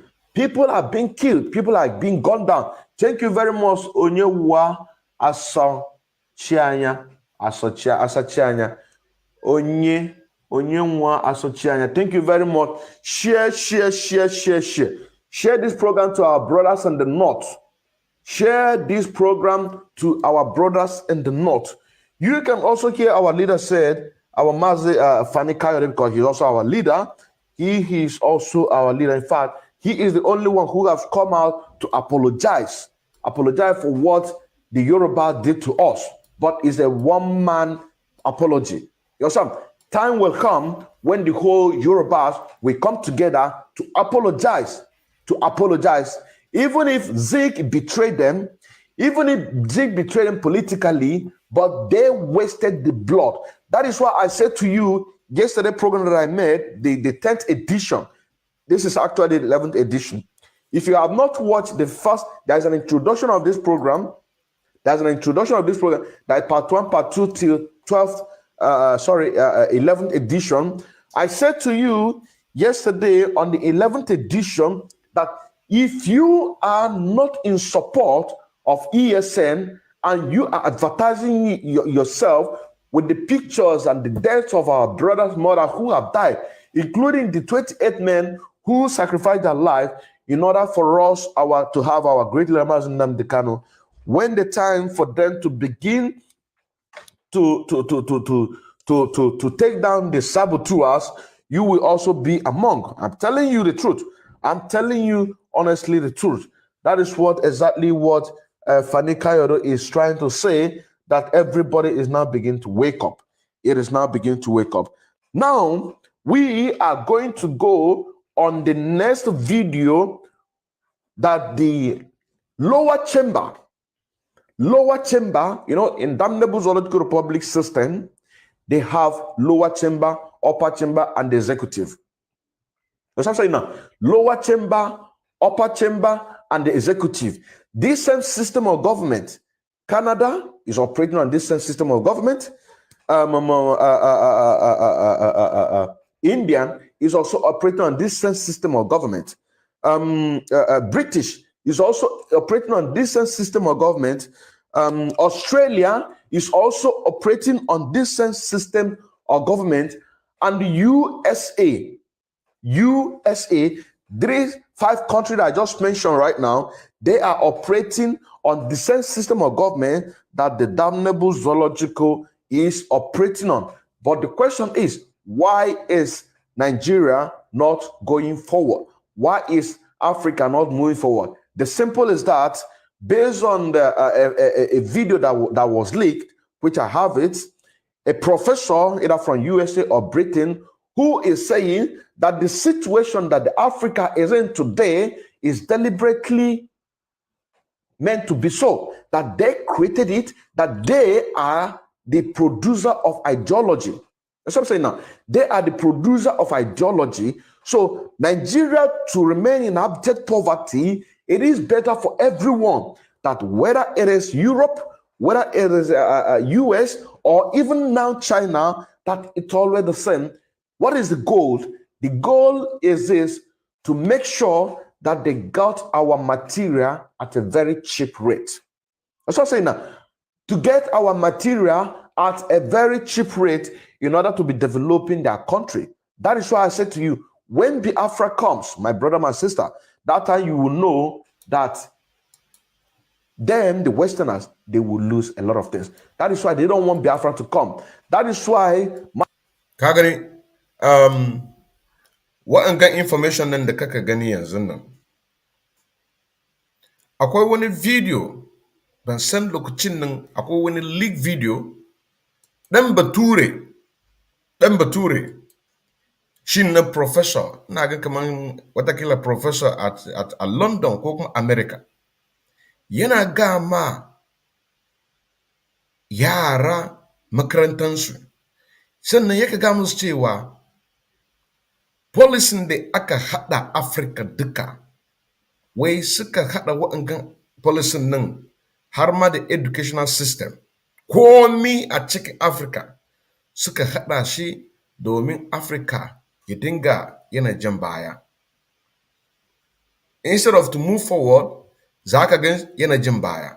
Wannan professor nan sai yaka ce wai sunan su yi deliberately hada wangan policy nan domin Africa shine yake ba ma America duka duniya. Ka gane ko? Sannan yaka ce wai it doesn't matter if it is China now, domin yanzu nan China sunan suka shine yasa ko ta ina a cikin Africa zaka gan airport China, zaka gan wallahi tallahi. Ka gane ko? To, kowaye da yake ga maka cewa za a jara Nigeria, domin na san wa'angan video din nan, dan professor, na ga wangan professor din America ko kuma London, ya ka ce wai educational system suka hada komai aika concord din nashi. A to kenan in ka gan akwai mota, injin mota sala-sala, kuma akwai gura-gura. A to kenan nan sunan dan bature suna aiki da abun ga injin mota pala-pala, amma da mun nan Africa sannan sa su ba mu injin mota gura-gura. A to kenan injin mota gura-guran nan za ka kai shi mekaniki zai dinga cinka kuɗi. Mekaniki zai dinga cinka kuɗi. Amma da sunan baturen nan zaka gan injin mota din nasu nan sala-sala. Idan suka sa ki din nasu zaka gan zim. Amma dan injin mota, ina ba ku misali kenan abinda wa'angan professor nan da yake magana, domin na san wangan video nan. Na gane ko? Na san wangan video nan. Saboda menene raw material da muke da shi, wai they are desperately in need of the raw material da yake a cikin Africa. Kuma riba, profit da aka samu a waɗangan raw material nan suna bamu abin da bai kai 1%. Africa duka bai kai 1%. A to kenan komai da komai muna ba su kyauta. Komai da komai muna ba su kyauta. To a cikin abin da bai kai 1% da aka ba ma Africa duka, sannan kuma suka bar ma waɗangan politician nan suna sata kuɗinmu a cikin waɗangan 1%. Shi ne yasa kowayen da ya zo ya ga maka cewa zai jara Nigeria, ɗan bature babu inda za su bar su jara waɗangan Nigeria. Ka duba abin da ya faru a 2019. Ba Sowore, kowaye ya yarda da Sowore, amma dai a bar Sowore ya shiga a cikin debate da wa'ensu abunga, da wa'ensu presidential candidate debate. Ba su bar shi ba, domin Sowore ya zo da reform a jihar Nigeria. Ka gane? Wanda ka gan shi yanzu nan yana yawo yana campaign da kaka gani kamar Peter Obi. Peter Obi Biafra. Amma dai ya riga ya kama contract the British. In ka je gurin ka yi sata, you can steal as much as you want, but never you make Nigeria good. Deceive them. You did great in your education. You have a very nice calculative, whatever. Deceive them. But never you make Nigeria better. Domin policy ɗan baturen da suke amfani a Africa is to move Africa backward. Ka gane? Na san wangan video nan. Wangan video nan da ake magana yanzu nan, na san shi. To shine muka ga muku, wanda ya zo yanzu ne ga muka cewa za a jara Nigeria, za a jara. Ƙarya ne.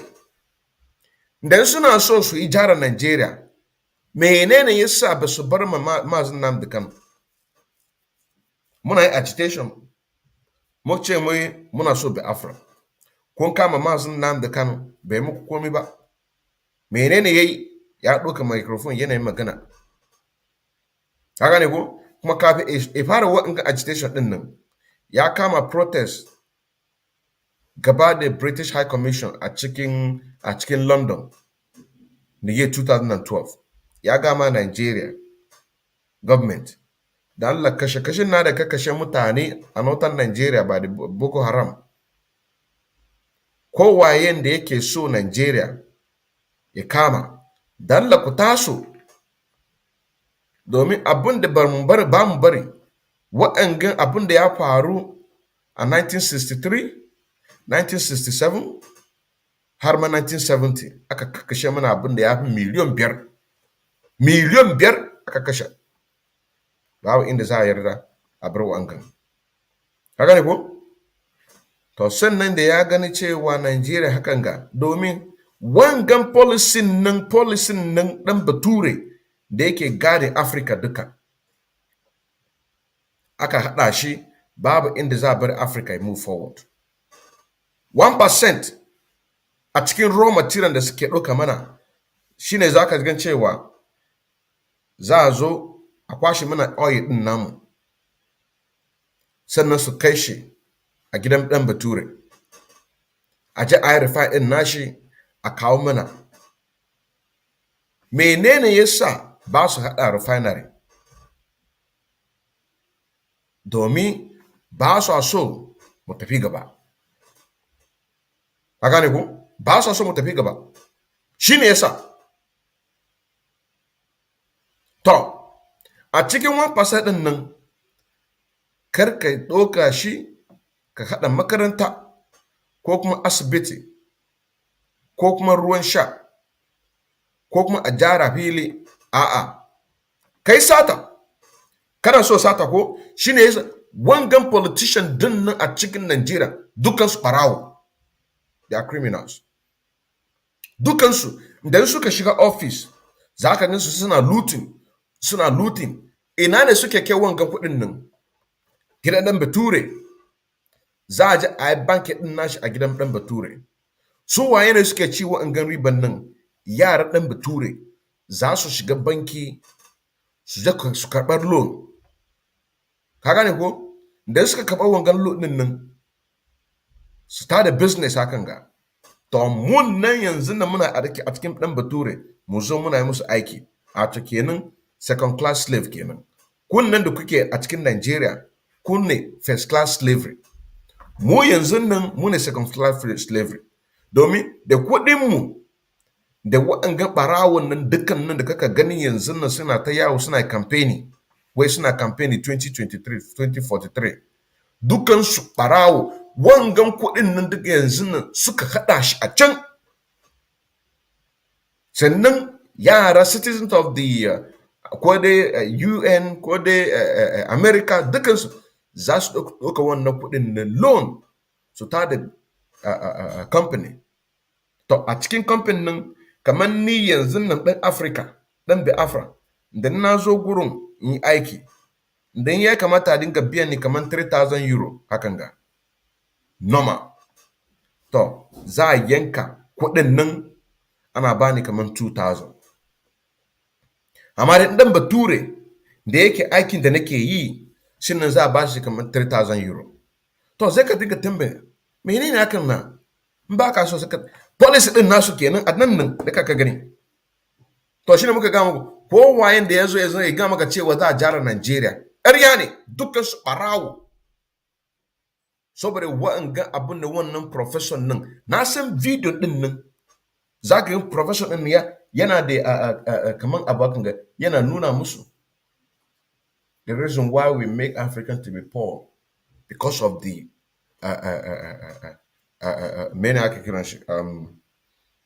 raw material ko dai oil ko dai gold ko dai cocoa dukkansu to idan ka bi mu a baya mu yanzu nan abin da muke yi wallahi tallahi za ka gan cewa za mu samu abin da muke so kuma za ka dinga kana jin daɗi haka ne shi ne a wangan maganan nan mutane nake faɗa a cikin wangan bidiyon nan bari mu ci gaba. Mazen Nnamdi Kanu said that the coming of Biafra is not going to be by any man, but by the grace of God. God will give us the victory of Biafra. No man will give us Biafra because they know what Biafra pretends.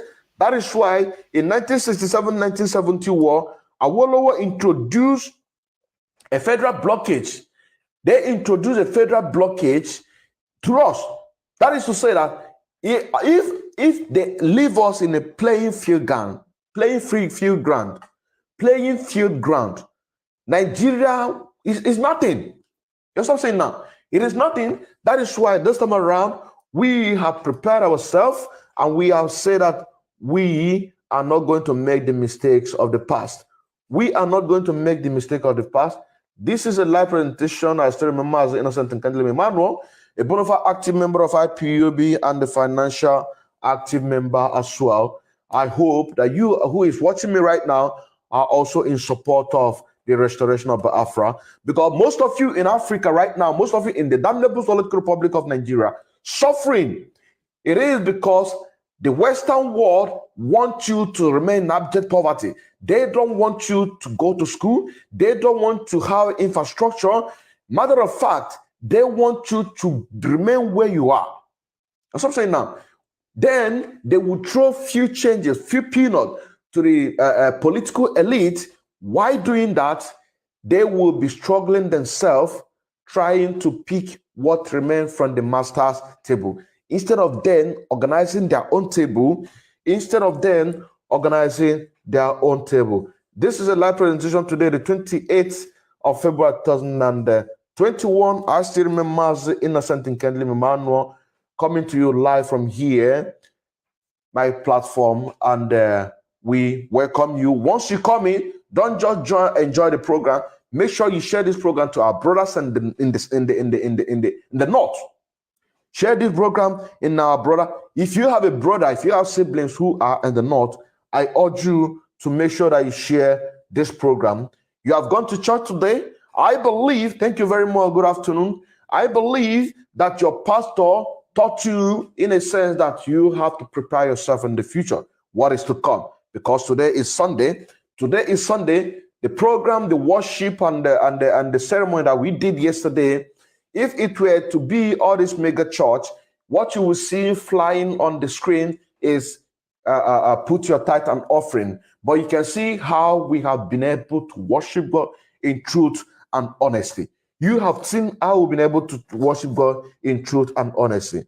I hope your pastor gave you the teachings, the backup that you must defend yourself. So, like I said, Nigerian government is operating on the same system government that Australia is operating, India is operating, USA, Canada, and British. But Nigeria is not going forward. Africa is not going forward because the political structure, the economic structure, the global institution, even the economy that they taught us in school, it's all designed for. Thank you very much. Watching from Plateau Just. Thank you very much. I would like you to be the first to call me. What is your name? Whoa. Thank you very much. Onyenwosu Asachianya. I would like you to be the first to call me. Watching from Plateau State, Jos. Thank you very much. I appreciate that. So, like I said, the system, the cosmic system that Nigeria is operating, others are going forward, but Nigeria is going backward. Africa general is going backward. Now, to build up more to concern what our Mazi Fani Kayode said on his changes, nationality, removal of tribalism, the coming of war in the next few years, but war is here right now. The mobilization of arms is here right now. The mobilization of other tribe mobilizing other tribe, it is here right now. This is what we are doing on this platform. The determination of self-determination and referendum, which is what we are agitating, that nobody can defeat our great leader, Nnamdi Kanu, if it comes to an election when Biafran come, which is just a fallacy. Because it's just a statement that the waking of the Southwest, which is the Yoruba, that nobody is talking about the restructuring, and the president cannot operate on the 1999 Constitution. Now, let us go to what happened in the lower chamber, which is the House of Rep. If you are just coming right now, I urge you to share this program. Make sure that our brothers and sisters in the north, they got this message. I still remember Innocent and Kendley Emmanuel, a bona fide active member of IPOB and a financial active member of Hausawa. Thank you very much. Now listen. I want you to listen. Mr. President has no respect for the National Assembly. We must hate, and that's the painful part. Our resolutions don't mean anything. Our bills that are passed are not accepted to. The more you say it, the more annoying it is to the president. He will never change them.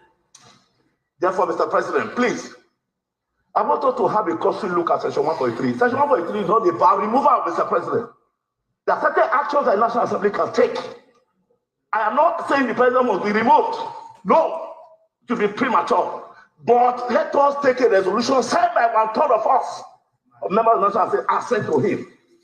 That again, we are not prodding him, we are compelling him. That Mr. President We want to inundate you with the insecurity in this country. In my position, I'm not asking for his impeachment. I'm asking that he be compelled.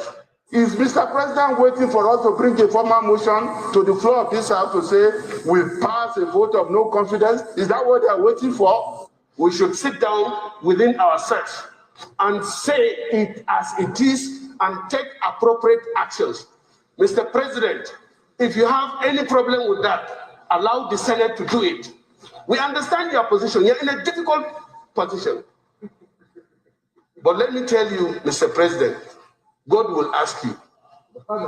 Wallahi, this is not the end. The Constitution is clear. It did not limit what we can do. We must call the attention of our president. We voted for him.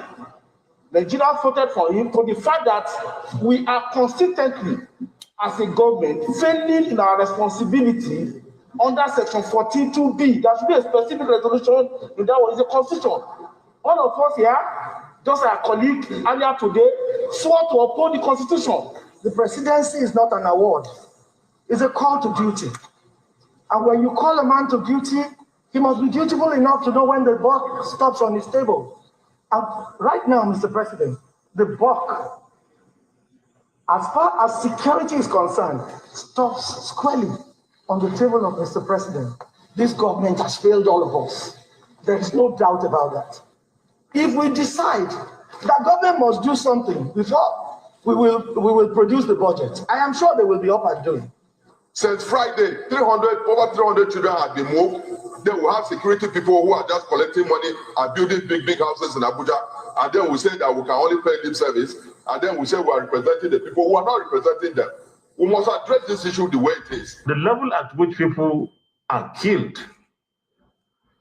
I think we need to rethink on how to make the security architecture responsive to the security challenges of today. I'm going to play that again, but before we do that, I am going to analyze it. But I'm going to do that first of all to our brothers in the north. I am going to do that to our brothers. In the Nakagamu Kuchewa, Nigeria, da babu mekwatalism. Mbakatsen abunda kache Nigeria, babu mekwatalism, wallahi tallahi, nkana de yanwa, nkana de abokana shi na Igbo, katembeshi, menene Nigeria, babu mekwatalism. Shi zai ga amaka. Domin Hausa de Igbo, wangang my own construction. Nigeria babu mekwatalism. Somebody soon na me suke ce wai president din wai shi ba yi da hankali. Lower chamber suke ce wai the president wai ba shi da hankali, wai ba shi da respect, wai ba shi da respect. Sannan ya zai samu respect. Ba ku da president. President din naku Muhammad Buhari ya riga ya mutu tun 2017. Da kuna da president da Muhammad Buhari yana lahiya yanzu nan, wallahi tallahi babu inda duk Nigeria yana ƙone kuma yayi shuru. Babu president. Babu President, if you're joining this program, share this program. It is very, very important. It is very, very important. It is very, very important. Sannan, President Nina ya riga ya mutu 2017. Nnamdi Kanu yana ga muku cewa mutumin nan da yake a Aso Rock, lokacin da aka ba ku Jubilee from Sudan.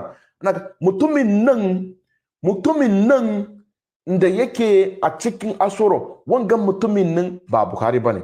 Buhari ya riga ya mutu. Buhari ya riga ya mutu. Sannan abin da yake faru yanzu nan, cabal su ne suke rule din president. Sannan zaka ji cewa presidency. Sannan zaka ji cewa wangan presidency. Wangan presidency. Babu president. President din naku ya mutu. kuma nan kun da kuke a cikin lower chamber House of Rep kun san cewa babu president. Ku ga muku junan ku gaskiya. Kunnan ku ga muku junan ku gaskiya cewa kun san cewa babu president a Nigeria. Buhari ya riga ya mutu. Ka gane ko? Buhari ya riga ya mutu. Kunnan kuna a lower chamber kun riga kun sani cewa babu president. Kunnan da kuka a House of Rep Senate kun riga kun cewa ba duk politician da suke a cikin Nigeria duk kun san cewa babu president. Ku bar cuta ma junanku mun riga sun sani. To mutumin da nake magana yanzu nan ina ma magana Hausawa. The little poor man like me nake magana. Ka bai wayan ga mutanen da suke ana ba su 30 million, ana ba su 20 million naira, daga 20 million naira da 20 million 30 million kowane wata. Mutumin da shi yana ci salary din nashi 20 million da 30 million. Ka gane ko? Daga 20 million zuwa 30 million zuwa 30 million suna ci wata daya daga 20 million zuwa 30 million. Mutum daya yana ci to shi wannan mutumin da yake ci 20 million ko kuma 30 million a wata kana ga mishi cewa disintegration zai yadda? Ai bai yadda domin sun cewa da aka disintegrate wangan Nigerian nan babu inda za iya su samu hanyar za su sata. If you're coming to this program, please join, share this program. It is very, very important. Share this program to our brothers in the north. Our brothers in the north are the ones that have this message. Our brothers in the north are the ones that have this message. Mutumin da shi yana samu miliyon 20 miliyon 30 kowane wata ɗaya biyu uku hudu biyar shida bakwai tara goma 11 12 har 30 zai samu miliyon 20 ko kuma miliyon 30. Kana ga musu cewa wai Buhari ya riga ya mutu kuma ya san cewa ya riga mutu. In ya ce wai Buhari ya riga mutu sannan wa'angan salarin da ake bashi yanzu nan ba inda zai same shi. Ka gane ko? Wangan is simple mathematics. Wangan simple mathematics. Mutumin da shi miliyon 20 miliyon 30 kowane wata ba ma magana cewa travel allowance, medical allowance, motor allowance, health allowance, wa'angan salary kawai. Salary din nashi ba ma maganan allowances. Salary din nashi yana samu miliyon 20 miliyon 30. Menene yasa zaka ga musu cewa wangan mutumin nan ya mutu kuma ya san cewa wannan maganin ya mutu nan? Sai da aka yana kalle ka zai gama cewa na yadda cewa sai baba wai ya mutu. To wangan 30 miliyan ko kuma 20 miliyan da nake karɓar yanzu wane ne zai bani? Wane ne za bani? Wataƙila ma bayan da aka samu Republic of Duduwa, Middle Belt, Hausawa, mu dukkan mu za tura mu shiga a cikin jail, a cikin cell, ko kuma a yi track din namu a Criminal Court of Justice. Za mu zauna a ciki. Domin wa'annan mutanen nan su dukkansu Western world suna za su ga musu cewa ka san cewa kana da corruption, ka san cewa kai kana da corruption. Duk rukunku to abin da za ku yi dukkanku in ba kwa so a Criminal Court of Justice ya zo against din naku ku yi support one Nigeria. In ba haka ba dukkanku za sa ku a cikin, amma dukkansu wawayo ne. Dukkansu wawa ne. Domin wanga abin nan da suke yi wanzu abin da Zik ya yi. Ka gane ko? Abin da Zik ya yi. Zik yana da opportunity sannan ya gama mutane cewa abin da muke so disintegration kowa ya zo ma. Domin Ojukwu shi ya je a Buri Accord ya ga ya ce wai muna so kowa da kowa ya buga law din nashi a yaren da yake. Kowa da kowa ya samu regional police. Ka gane ko? Kowa da kowa ya samu regional police. Amma dai suka ce wai a'a. Maganan nan yanzu nan a to kenan confederation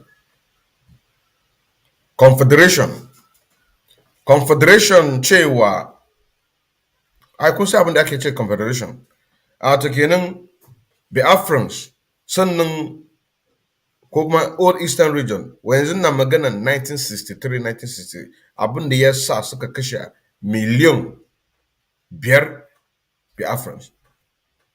Ka gane? Miliyan 5 Biafrans abin da ya sa suka kashe miliyan 5 Biafrans. Ojukwu suka tafi a Ghana a Bori su samu magani kashe-kashe na kashe mutane. Wangan kashe-kashen nan menene za yi? Ya ce wai a haɗa constitution, regional constitution. Ka gane? Wangan regional constitution nan ɗan Yarbawa su samu law ɗin nasu. Ka gane? Middle Belt su samu nasu. Biafra su mun su samu nasu. Shine aka ce wai confederation. Confederation ne yanzu nan da kaka gani center karfin shi azo center inda Abuja yake yanzu na Abuja karfin shi kaɗan Abuja nan da kaka gani. Amma in ka shiga a Old Eastern Region hakan ga suna da ƙarfi da yawa. In ka shiga Yarbawa ƙarfi. Gawan ya yarda fa. Ya yarda. Bayan da suka dawo. Ka gane ko? Bayan da suka dawo sannan ɗan Bature yaka ce wai a'a. Domin suna da template already. Da suke so wa'angan template policy nan babu inda Africa za su ci gaba. To, mai gidanmu yaka ce wai to inda hakan nan ku dawo. Da ana dawowa kan naka kakkashe mana aka tura 'yan wayenmu a cikin train an tura mana a Biafra land. Shi ne ya tare waɗannan.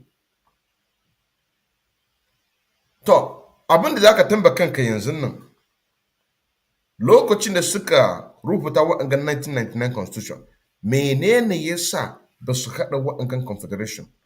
Saboda suna so fulaye su samu ƙarfi. Babu ruwansu da kai, babu ruwansu da ni, babu ruwansu da Yarbawa. Santa ɗin nan shi ne muke buɗe maku ido yanzu nan domin ku san abin da yake faruwa. A gane, ku san abin da yake faruwa. Domin in ba haka ba 'yan uwana, za a gama da ku da yawa. Ai mun nan muna shirya. Muna da Eastern Security Network standby. Babu wani shege da zai zo ya mana gana cuwa-cuwa. A'a, ai sun sani. Shi ne muka ga muku ku tare kowane local government hakan ga, kowane local government ku tare junanku secretly hakan ga. Secretly tare junanku ku sai bindigogi. Domin an riga muna a cikin yaki yanzu nan. Muna cikin yaki. Bari mu ci gaba. Aka kakkashe mu, to mai gidan namu ya ce wai ku dawo gida. Ku dawo gida. Nigeria ba su son mu. Okay. To, da Allah ku dawo gida. Simple. Abin da na ga muku yanzu nan. Sai na Ojukwu ya ce ku dawo gida. Sun da ba Nigeria ba su son mu. mukan haɗa aka tafi a buri domin a samu magani waɗangan abubuwan nan ba su yarda ba a ta ganin ba su son mu har ma yanzu nan ba su son mu amma da mawakata waɗangan politician Igbo politician da muke da su Yarbawa politicians Hausawa dukanku kun ga abin da yake faruwa za ku san inda za ku tamaka ƴan uwanku ka gane ko za ku san inda za ku tamaka ƴan uwanku domin aka ɗan bature da ya rubuta constitution na America ya ce wai when the injustice becomes a law resistance becomes the duty of the people. Dan Fulani ya kashe mutane, to, alhamdulillah, Allah gale, Allah gale, halle, afta. Da kai nan ɗan kasa, ka kashe ɗan Fulani, hey, kama shi, menene yasa kama shi, za a kama ka a kashe ka, ba injustice ɗin ba ne, injustice ɗin nan. In ka shiga a Biafra nan hakan ga, za ka ga Fulani su shiga mana gonanmu suna faffasa mana abu don ka taɓa shi hakan nan hey kama shi menene yasa ka taɓa ɗan Fulani kama shi kama ka kan ga buge ka a kashe ka amma dai a cikin Biafra nan ko kuma Old Eastern region dan ɗan Fulani ya kashe ɗan kasa halle ka bar shi halle shi ɗan bar shi halle ta sannunku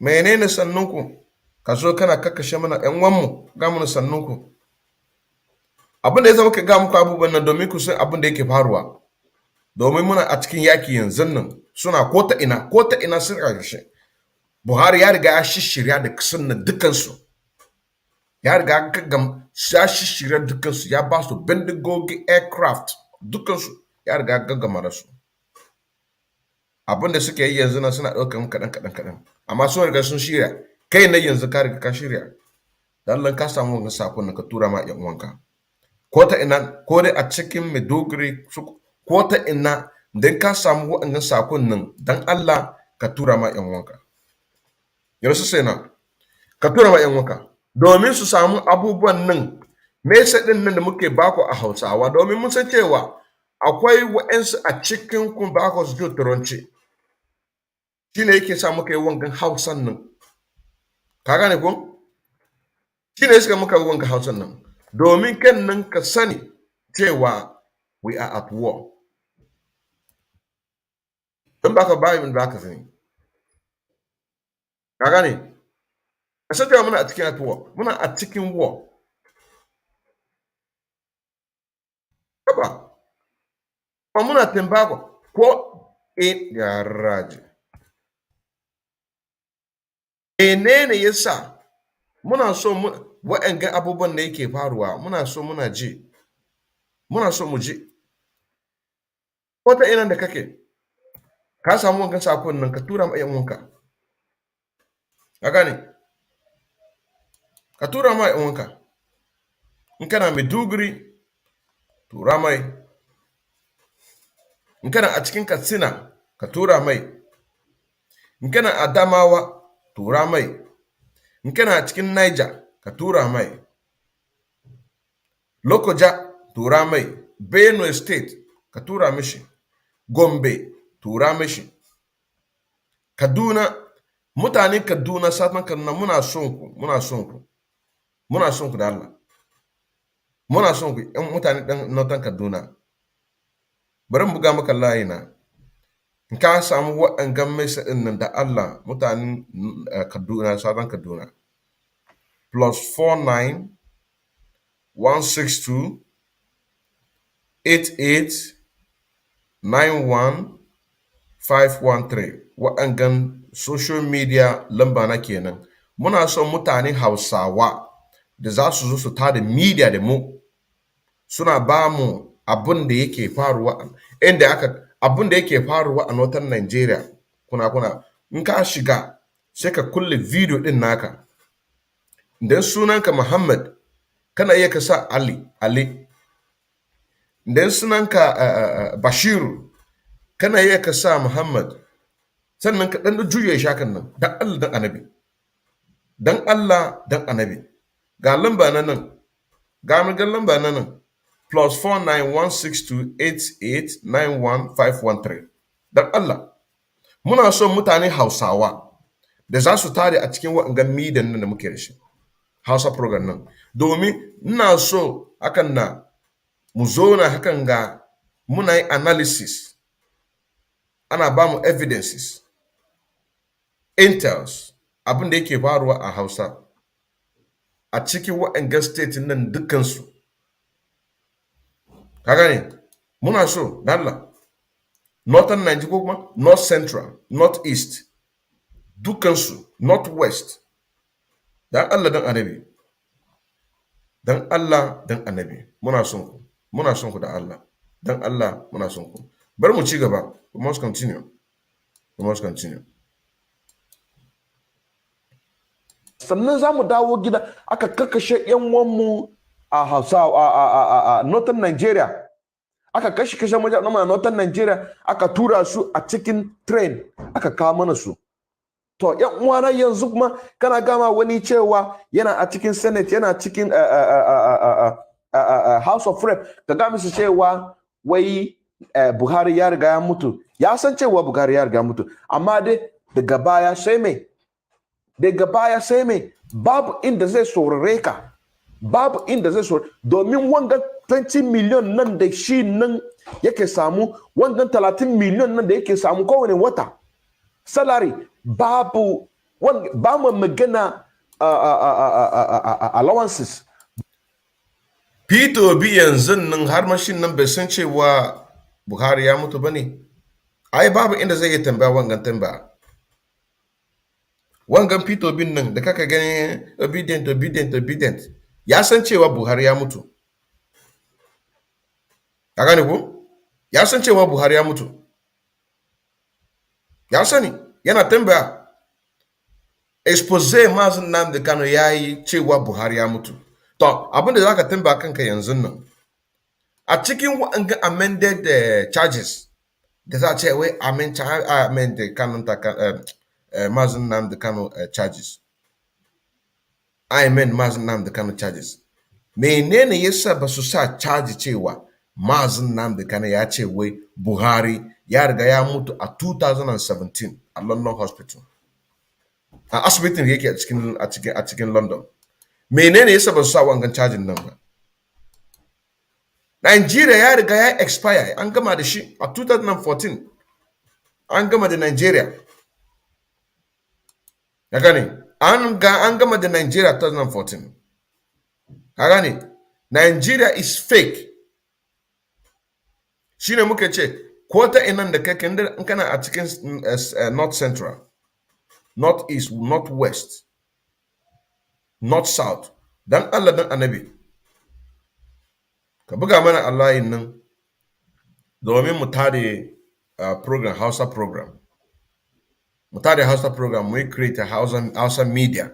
Then kaman once in a week hakan ga domin kowane Monday hakan ga Monday muka samu wa'angan special day for IPOB autopilot Twitter Tuesday family.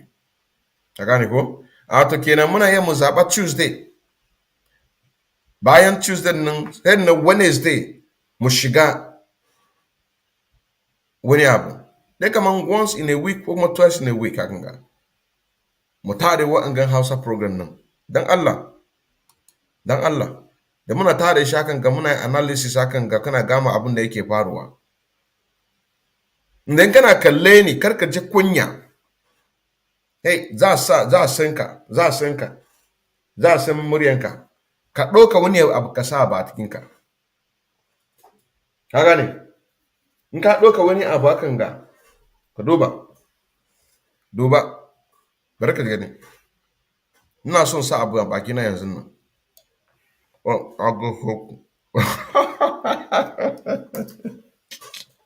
ka gane ka ɗauka wani abu haka da ka sa a bakinka ka gane sai canja muryanka ko kuma ka yi hakan ga na ga kana magana hakan ga tunda ka canja muryanka kar ka ji tsoro babu wanda domin in kana jin tsoro in fulani suka zo za su kashe ka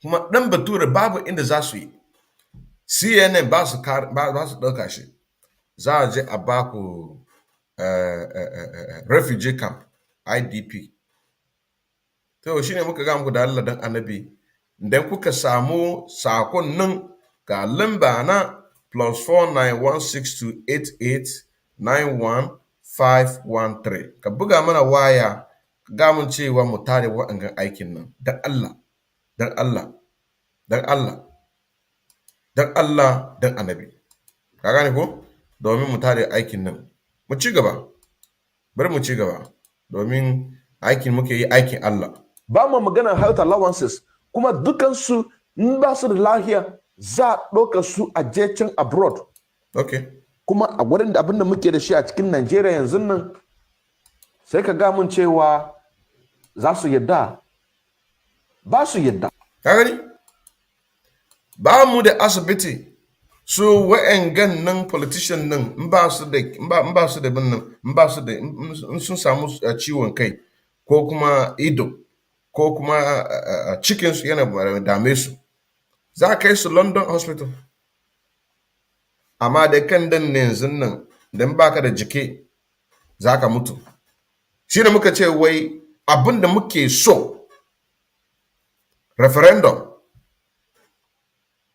referendum shi ne muke so ba mu so komai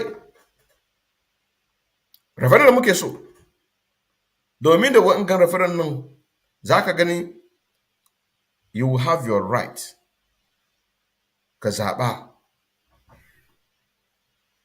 bayan referendum kennan komi da komi zai dawo inda yake ya kamata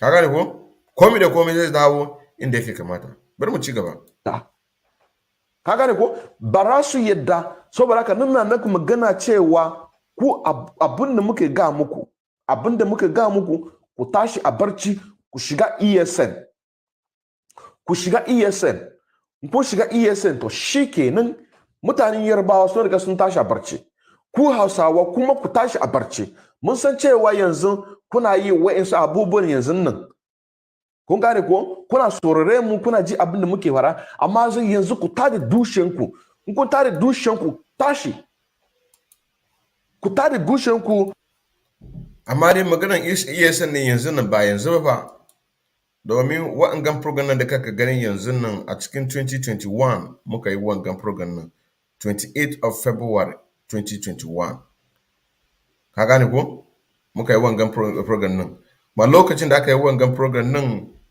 mai gidanmu ya gama sojoji na Nigeria su yi resign su shiga a cikin ESN sannan kuma naka tare wa'angan program din nan har makoma za ku iya ku shiga amma da yanzu abu ne muka ga muku cewa yanzu ba wai ku zo ku shiga amma dai ku yi replicate abin da muke da shi ne ka ce wai not literally to come and join ESN now in this present time amma dai an gwanku ku tare junanku ka gane ko ku tare junanku sannan kuma ku yi kanku na ku domin in ba haka ban nan za a gama da ku wallahi za a gama da ku bari mu ci gaba ku tashi suka ce wai House of Reps suka ce wai president wai baya saurare su wai yana ɗora musu kai ka gane ko yana ɗora musu kai yana ɗora musu kunni meaning to say the president don't respect them they don't respect them and wa'in kuma ya ce wai za su complete din nashi wa'in ga bla bla bla wa'in ga magana wa'in ga movie kenan babu inda wa'ingan maganan nan da suke yi wangan movie kenan, kar ku saurare wangan abin nan duka movie suke atin naku, domin ya zaka ce mun wai mai gidan naku ainihin mai gidan naku nan president din naku ana ga muku cewa kunnin shi haka ya sa face mask, wani kunni akan nashi face mask ya ja kunnin shi haka, ka gane ko? Sai ka gan anan kuma zaka gan rami wani program da ya zai hakan, zaka gan rami hakan ga kamar yanzu nan da ina da rami haka ba mutu sanyi bane.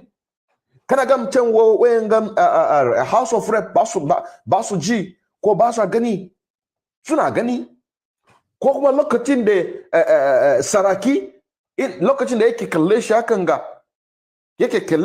ga wayan gan kallon nan da yake kalle shi kasancewa a'a wangan ba sai ba bane. Waye ne wangan mutumin nan? Maganan nan mazun nam da Kano shin ne yake cewa wai mutumin nan ya riga ya mutu, sai saraki yaka kalle shi hakan ga, ba ku ganshi bane, dan wana. To kar ku sarare wayangan maganan nan da suke yi, irin maganan gummi shi nan yake yi. Gummi zai zo a public social media yana magana cewa kamar shi sent, ka gane ko? Yana magana, amma dai in zai ma mutumin nasu magana a yaren da za su ji a Hausawa, yana ga musu cewa mutanen da suke wannan barbanci wai suna so su fada a cikinsu, wai sojojin nan wai su ba musulunci ba ne. Yaka ga musu cewa ku saurare ni ku ji abin da na ga ma shugaban ƙasan da suke jin tsoro yau, haka wanga maganan shi. Amma da in zai ma kowa da kowa a Nigeria su ji abin da wanga state manage interview zai dinga arrange din statement din nashi, yana arrange din statement din nashi, shine abin da yake faru a wanga House of Rep. Wanga ko mai ce wai za mu yi compare president, za mu yi compare ko onye unu na-aghọrị, una na-apụ ala, ko onye unu na-aghọrị, kedu onye unu na-aghọrị? Za mu yi compare presidency, ya za ka yi ka compare presidency? Ba ka ji, in ba ka gani ba ka ji, in ba ka gani abin da yake haru ba ka ji, kai kurma ne, ba ka gani ba ka ji. Saboda haka nake ga muku yan wana, kun da kuke ji abin da yake faɗa yanzu nan, za ku tashi ku join ESN, za ku tashi yanzu nan ku join ESN.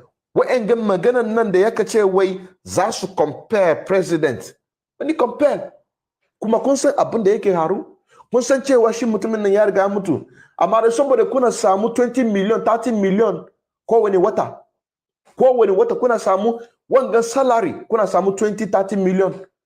Ai ba inda za su ce wai gaskiya ne, babu inda za su ce wai gaskiya, amma dai wawa ne dukkansu. Domin kana da ilimi da aka samu Biafra, aka samu Odudu, aka samu Middle Belt, aka samu Hausawa Republic. In kana da ilimi za ka samu dubu miliyon. In kana da ilimi, abinda kake so ilimi, in baka da ilimi to baka iya kai wanga. To sannan kuma wani kuma ya gama cewa wai za su vote motion of no confidence. Wa'angan stage manage wanga garagara, wanga garagara kenan, wai za su vote motion of no confidence. House of Representative, amma da wanga House of Representative su waye ne suka control din House of Representative? Su waye ne executive? Waye ne yake control Senate executive? Amma in ka je British, suna da division of power, suna da division of labor. In ka je USA, suna da division of labor, suna da division of power. In ka je Australia, suna da division of power, division of labor. In ka je India, suna da division of power, division of labor. In ka shiga a cikin Canada, suna da division of power, division of labor. Wa'en gangare nan da na magana yanzu nan do suna practice governance system da Nigeria suke practice. This is a live presentation today, the 28th of February 2021. I still remember as Innocent Ngandele Emmanuel, a bona fide active member of IPUB and a financial member, active member as well. Now, sannan wani kuma ya ga mana cewa wai Allah zai tambaye shi. Muna a cikin duniya kana magana Allah. Allah ya riga ba mu komi da komi, ya ce mu sallare komi da komi, mu harka abin da yake muke so ya zana, kuma yanzu kana ga mana cewa wai Allah zai tambaye. Muna a cikin duniya, muna shan wahala. Wani wahalan da zai fi abin da muke sha yanzu nan, ka shiga lungu-lungu, kana gan almajiri duk kota lungu suna roƙo da kwano. Suna roƙo da kwano. Saka kamun cewa Allah, kuma ga yara yanzu suna shan wahala daga shekara uku ko kuma daga shekara biyar, a ce man daga shekara biyar. Daga shekara biyar zuwa 20 zuwa 14. Daga shekara zuwa 14 kana a cikin lungoyi, kana roƙo, kana almajiri. Sannan da ka zama shekara 14, zai alhaji zai tade ka, ya sa ku wani gida hakan ga, ya ba ku tuwon masara, ya ba ku tuwon doya, ya ba ku tuwon shinkafa, ya ba ku tuwon mazara, a ba ku tuwon a ba ku miyan agushi, miyan kuka, miyan agbana. Sai kuka gama, a ba ku kwaya ku sha, ce ku je ku kashe min wanga mutumin nan, ku je ku kashe min shi. Amma dai suka bar ku kuna yawo daga shekara 5 zuwa shekara 14 kana yawo, kana almajiri. Sannan shekara 14 sai wani alhaji zai tare ku, the owners of the club, the owners of the almajiri club za su tare ku akan ga, ya sa ku wani guri, domin lokacin da kana yawo a lungu-lungu ba ka samu abincin da kake ci. Abincin da kake ci kamar in yan uwanmu suka zo can Nasarawa ko kuma Kano ko kuma Kotaina, za su zo kasuwanci, suka shiga wani tasha hakan ga, su tsaya abinci su ce. Yana ci abinci hakan ga, kafin ya ajiye shi hakan nan ya sha ruwa, ba gan abinci. Ka gane ko? Daga shekara 5 zuwa shekara 14, sannan za a tare ku hakan ga, a sa ku a wani gida hakan ga, da aka sa ba ku tuwon shinkafa, domin lokacin da kuna yawo ba ku samu wa'angan abubuwan nan kuna ci. Sannan kuma za a ba ku kwaya ku sha, daga baya sa ba ku bindiga. Amma dai zuwa Biafra, baraka samu wani almajiri yana yawo a nan Western world, compulsory education.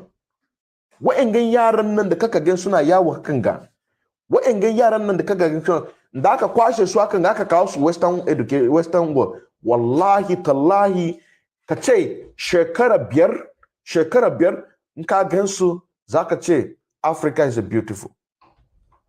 Haka ne ko? Africa is very, very beautiful. Sannan wanda ya ce wai Allah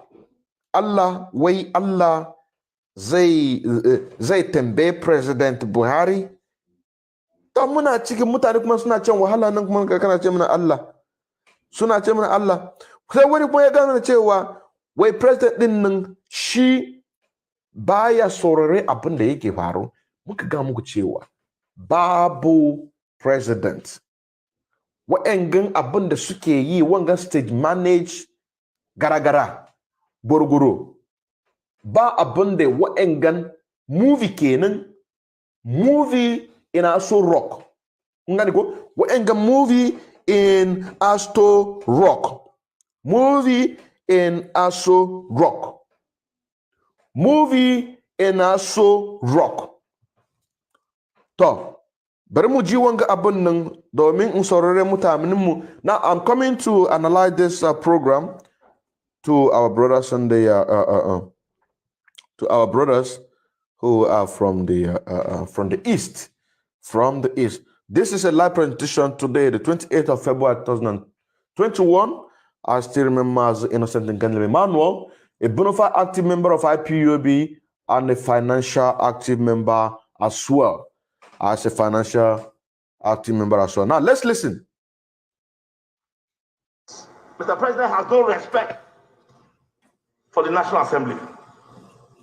We must hate, and that's the painful part. Our resolutions don't mean anything.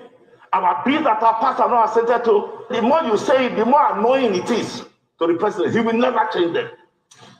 Therefore, Mr. President, please, I want us to have a close look at Section 143. Section 143 is not about removal of Mr. President. There are certain actions that the National Assembly can take. I am not saying the president must be removed. No, it will be premature. But let us take a resolution signed by 1/3 of us, of members of the National Assembly, and sent to him. That again, we are not prodding him, we are compelling him. That, Mr. President, we want to inundate you with the insecurity in this country. In my position, I'm not asking for his impeachment. I'm asking that he be compelled. Is Mr. President waiting for us to bring a formal motion to the floor of this House to say we pass a vote of no confidence? Is that what they are waiting for? We should sit down within ourselves and say it as it is and take appropriate actions. Mr. President, if you have any problem with that, allow the Senate to do it. We understand your position. You're in a difficult position. Okay. But let me tell you, Mr. President, God will ask you. Wallahi, this is not the end. The Constitution is clear. It did not limit what we can do. We must call the attention of our president. We voted for him. Nigerians voted for him for the fact that we are consistently, as a government, failing in our responsibility under Section 14(2)(b). There should be a specific resolution in that one. It's a constitution.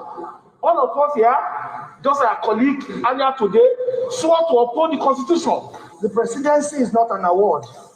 It's a call to duty. And when you call a man to duty, he must be dutiful enough to know when the buck stops on his table. And right now, Mr. President, the buck, as far as security is concerned, stops squarely on the table of Mr. President. This government has failed all of us. There is no doubt about that. If we decide that government must do something before we will produce the budget, I am sure they will be up at doing. Since Friday, over 300 children have been moved. Then we have security people who are just collecting money and building big houses in Abuja. And then we say that we can only pay lip service. And then we say we are representing the people who are not representing them. We must address this issue the way it is. The level at which people are killed, I think we need to rethink on how to make the security architecture responsive to the security challenges of today. Thank you very much. Thank you very much. Thank you very much. This is a live presentation today, the 28th of February 2021.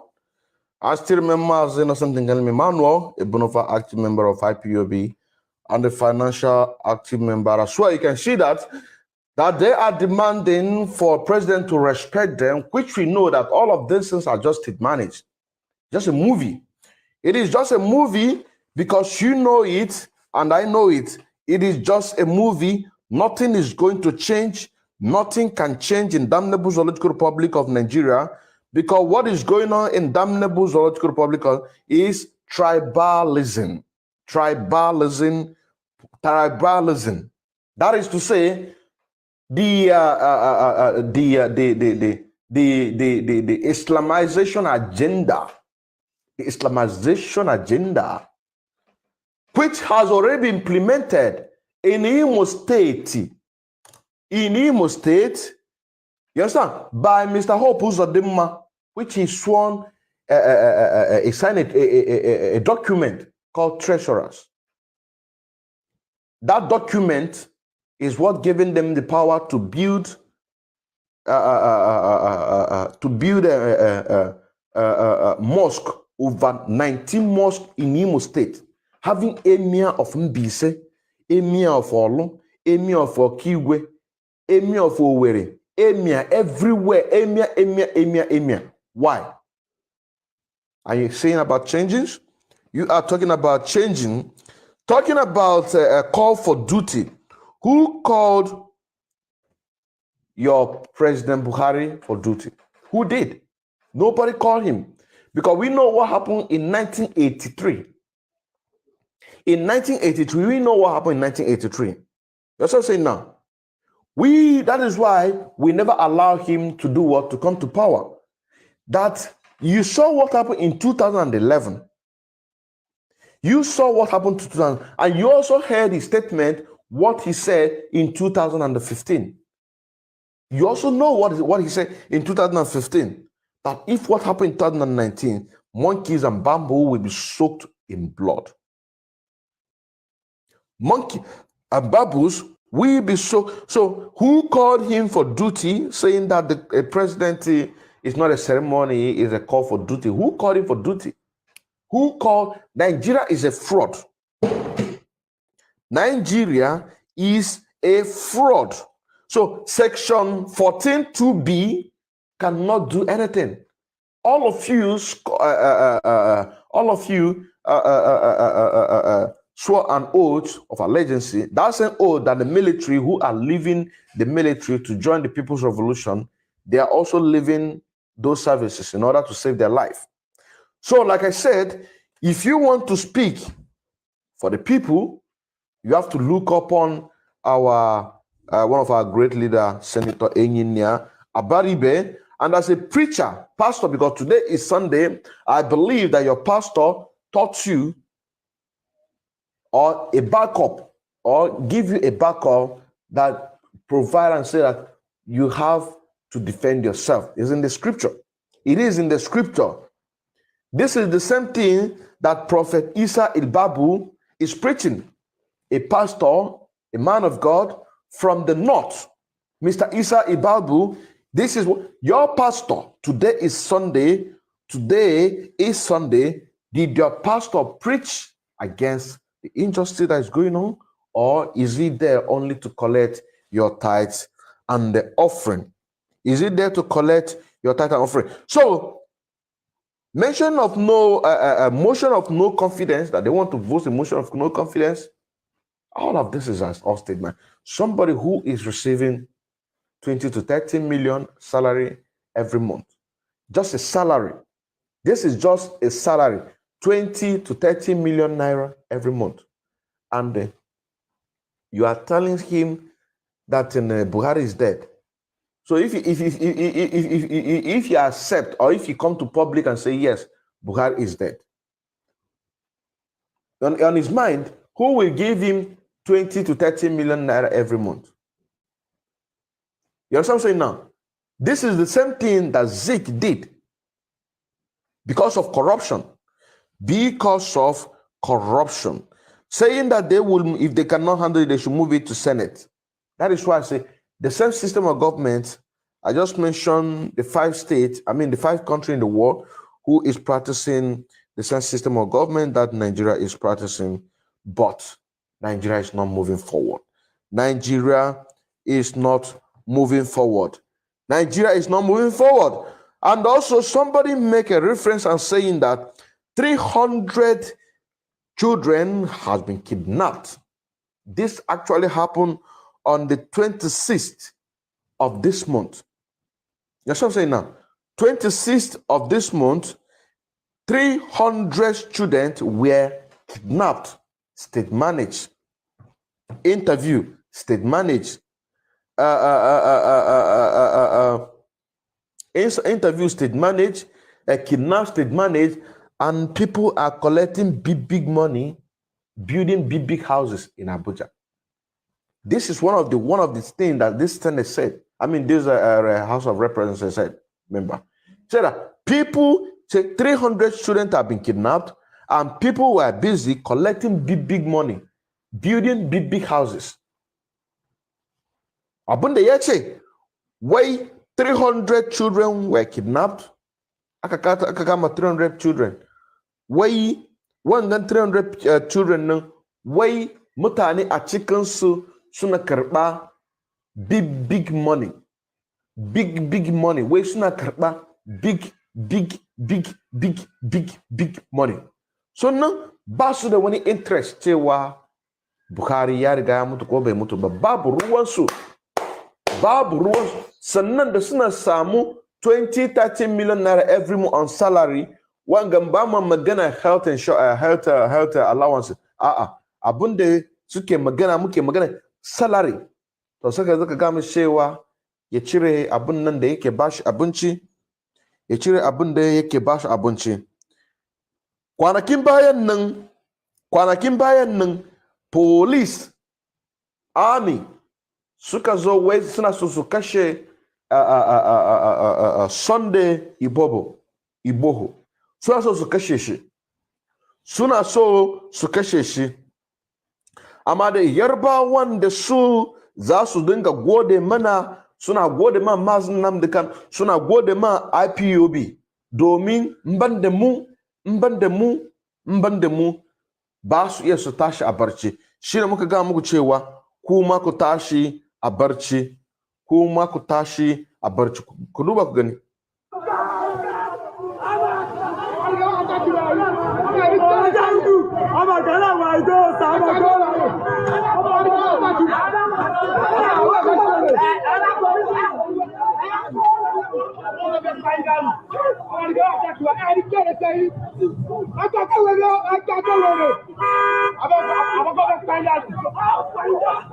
Abinda kake gani yanzu nan Sunday Igboho suna so su assassinate din nashi.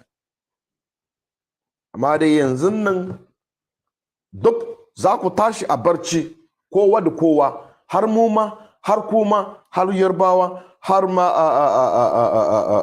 wa'angan mutanen nan a cikin Middle Belt. So, the next program that I'm about to analyze here is talking about the 300 children that was kidnapped, school children that was kidnapped on the 26th. Which one of the House of Rep he mentioned here?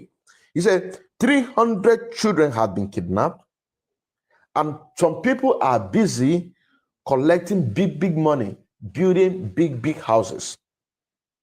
It is here on the 26th, which is 2 days ago. 2 days ago, aka kidnap 300 children. 300 children that aka kidnap. Please, if you're just coming, share this program. Lucy Obi, have you shared this program? Ekene Daniel, have you shared this program? Let me acknowledge each and every one of you. Bele Ukonwa, have you shared this program? Donna Amade, have you shared this program? Mwa for Christian, have you shared this program? Victor Efe, Mwa Chuku, have you shared this program? Jonathan Ndukwe, have you shared this program? In Biafra land, of course, I know you have shared that program. Welcome to the program. Zach Philomon, have you shared it? I hope that each and every one of you who is watching this program have shared this program. Emmanuel Akabueze, have you shared this program? Tampo Fair, have you sharing this program is to share it to the north. Oga Tochuku, have you shared this program? Wanya CJ Ohanya, have you shared the program? Okay, Chuku Lazarus, have you shared this program? Hillary Ezreoha, have you shared this program? Jachuku Chibueze, have you shared this program? One you see, Biko share program, wherever you're watching from, share this program. Now, on the 26th of this February 2021, kidnapped that one of the Senate is, the House of Reps is talking about that the people are collecting big money, building big houses, building big houses, building big houses. Say, and the Gumi is parading himself, deceiving himself in the social media platform, channel television, the rest of them, why they went on the behind gathering enough money to make sure that they acquire enough weapon. You know what I'm saying now? To make sure that they gather enough money in order to acquire enough weapon to come and they kill each and every one of us. But that will not happen. That will not happen. Sunshine Wambe, have you shared this program? Patrice Onwumere, have you shared this program? Emeke Ze, have you shared this program? Good news, Fura, have you shared this program? Please share this program to the far north so that we can be able to talk to our brothers. Ugoto Chukwu, thank you very much. Thank you very much for sharing that program. Host a watch party, Abia Godwin James. Have you, Cristo Brazil? Have you shared this program? Have you shared this program? The more Charles Njoko, have you shared it? Welcome to the program, Bele Ukonowa. Thank you very much, each and every one of you who is watching. So, on the 26th of February 2021, a state kidnapped was staged. Now, let me read it. Daily Nigerians update. Bandit kidnapped over 300 schoolgirls in another main school abduction in Zamfara. Ibrahim Ramallah, 1 hour ago. When the news was sent, it was 1 hour ago. Now, armed bandit attacked government girls' secondary school. Armed bandit attacked government girls' secondary school, Jangabe, in Talata Mafara, local government of area of Zamfara state, kidnapping hundreds of schoolgirls. Schoolgirls. Now they're going where the money is. You know, we value women a lot. So this is means to say that this is more money.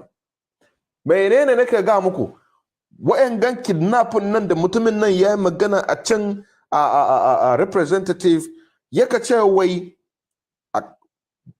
shekaran jiya yau 28 yau daɗin yau 28 shekaran jiya 26 suka kidnap 300 girls kuma a house of rep wani kuma ya magana yaka ce wai an kidnap 300 girls kuma wayansu suna karɓa babban kuɗaye babu inda za su magana cewa kaza yana haru a Nigeria. Yaka ce wai bandit suka kidnap mata school girls in another mass school abduction in Zamfara. Ibrahim Ramallah.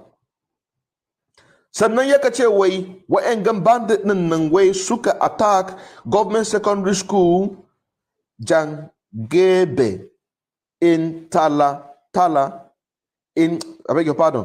Jangebe in Talata Mafara local government area wanda yake ciki a Zamfara state. Wai wanga kidnap din nan wai suka fi abin da ya fi 300. Abin da ya fi 300. Waka ce wai wangan abin nan yana faru barely weekin da ya wuce. You know what I'm saying now? This is coming barely a week after an abduction of dozens of schoolboys in Kagara, Niger State, which the one that took place when this man who went there to negotiate with them. Witnesses said the bandits stormed the Zamfara school located on the outskirts Kwana Bagare around 1 to 1:40 a.m. after breaking the gate. 1:40 a.m. after breaking the gate. Initial report had brought the figures of the missing students at 300, but source in the school said the number of abducted students is about 500. Kana ji, ba su iya su gamu gaske abin da yake faru. Suka zo da sassafe karfe 1:40 da safe a wanga school din nan da yake a Zamfara. Suka kwashe mata, suka ce wai abin da suka ɗoka wai 300, amma dai akwai mutanen da suka ce abin da suka kwashe ya fi 500. Now, let's go on the breaking, on the reading news.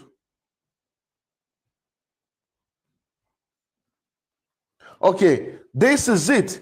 Also, wangan mutumin nan yaka ce wai abin da suka kwashe abin nan ya fi 300, wai ya kai 500. Amma dai official suna ga mana cewa wai 300. Amma dai ainihin abin da suka kwa ya fi 500, kuma lokacin da suka zo wai wajen karfe 1:40 da safe. Shekaran jiya, barely a week that they came and kidnapped boys in the Niger State. Thank you very much for joining this program. I still remember as Innocent Ngalemi Manuel, a bona fide active member of IPOB and also a financial active member as well. Thank you very much. Share this program.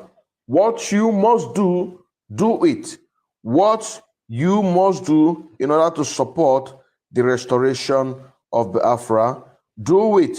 Do it because we are winning. Thank you.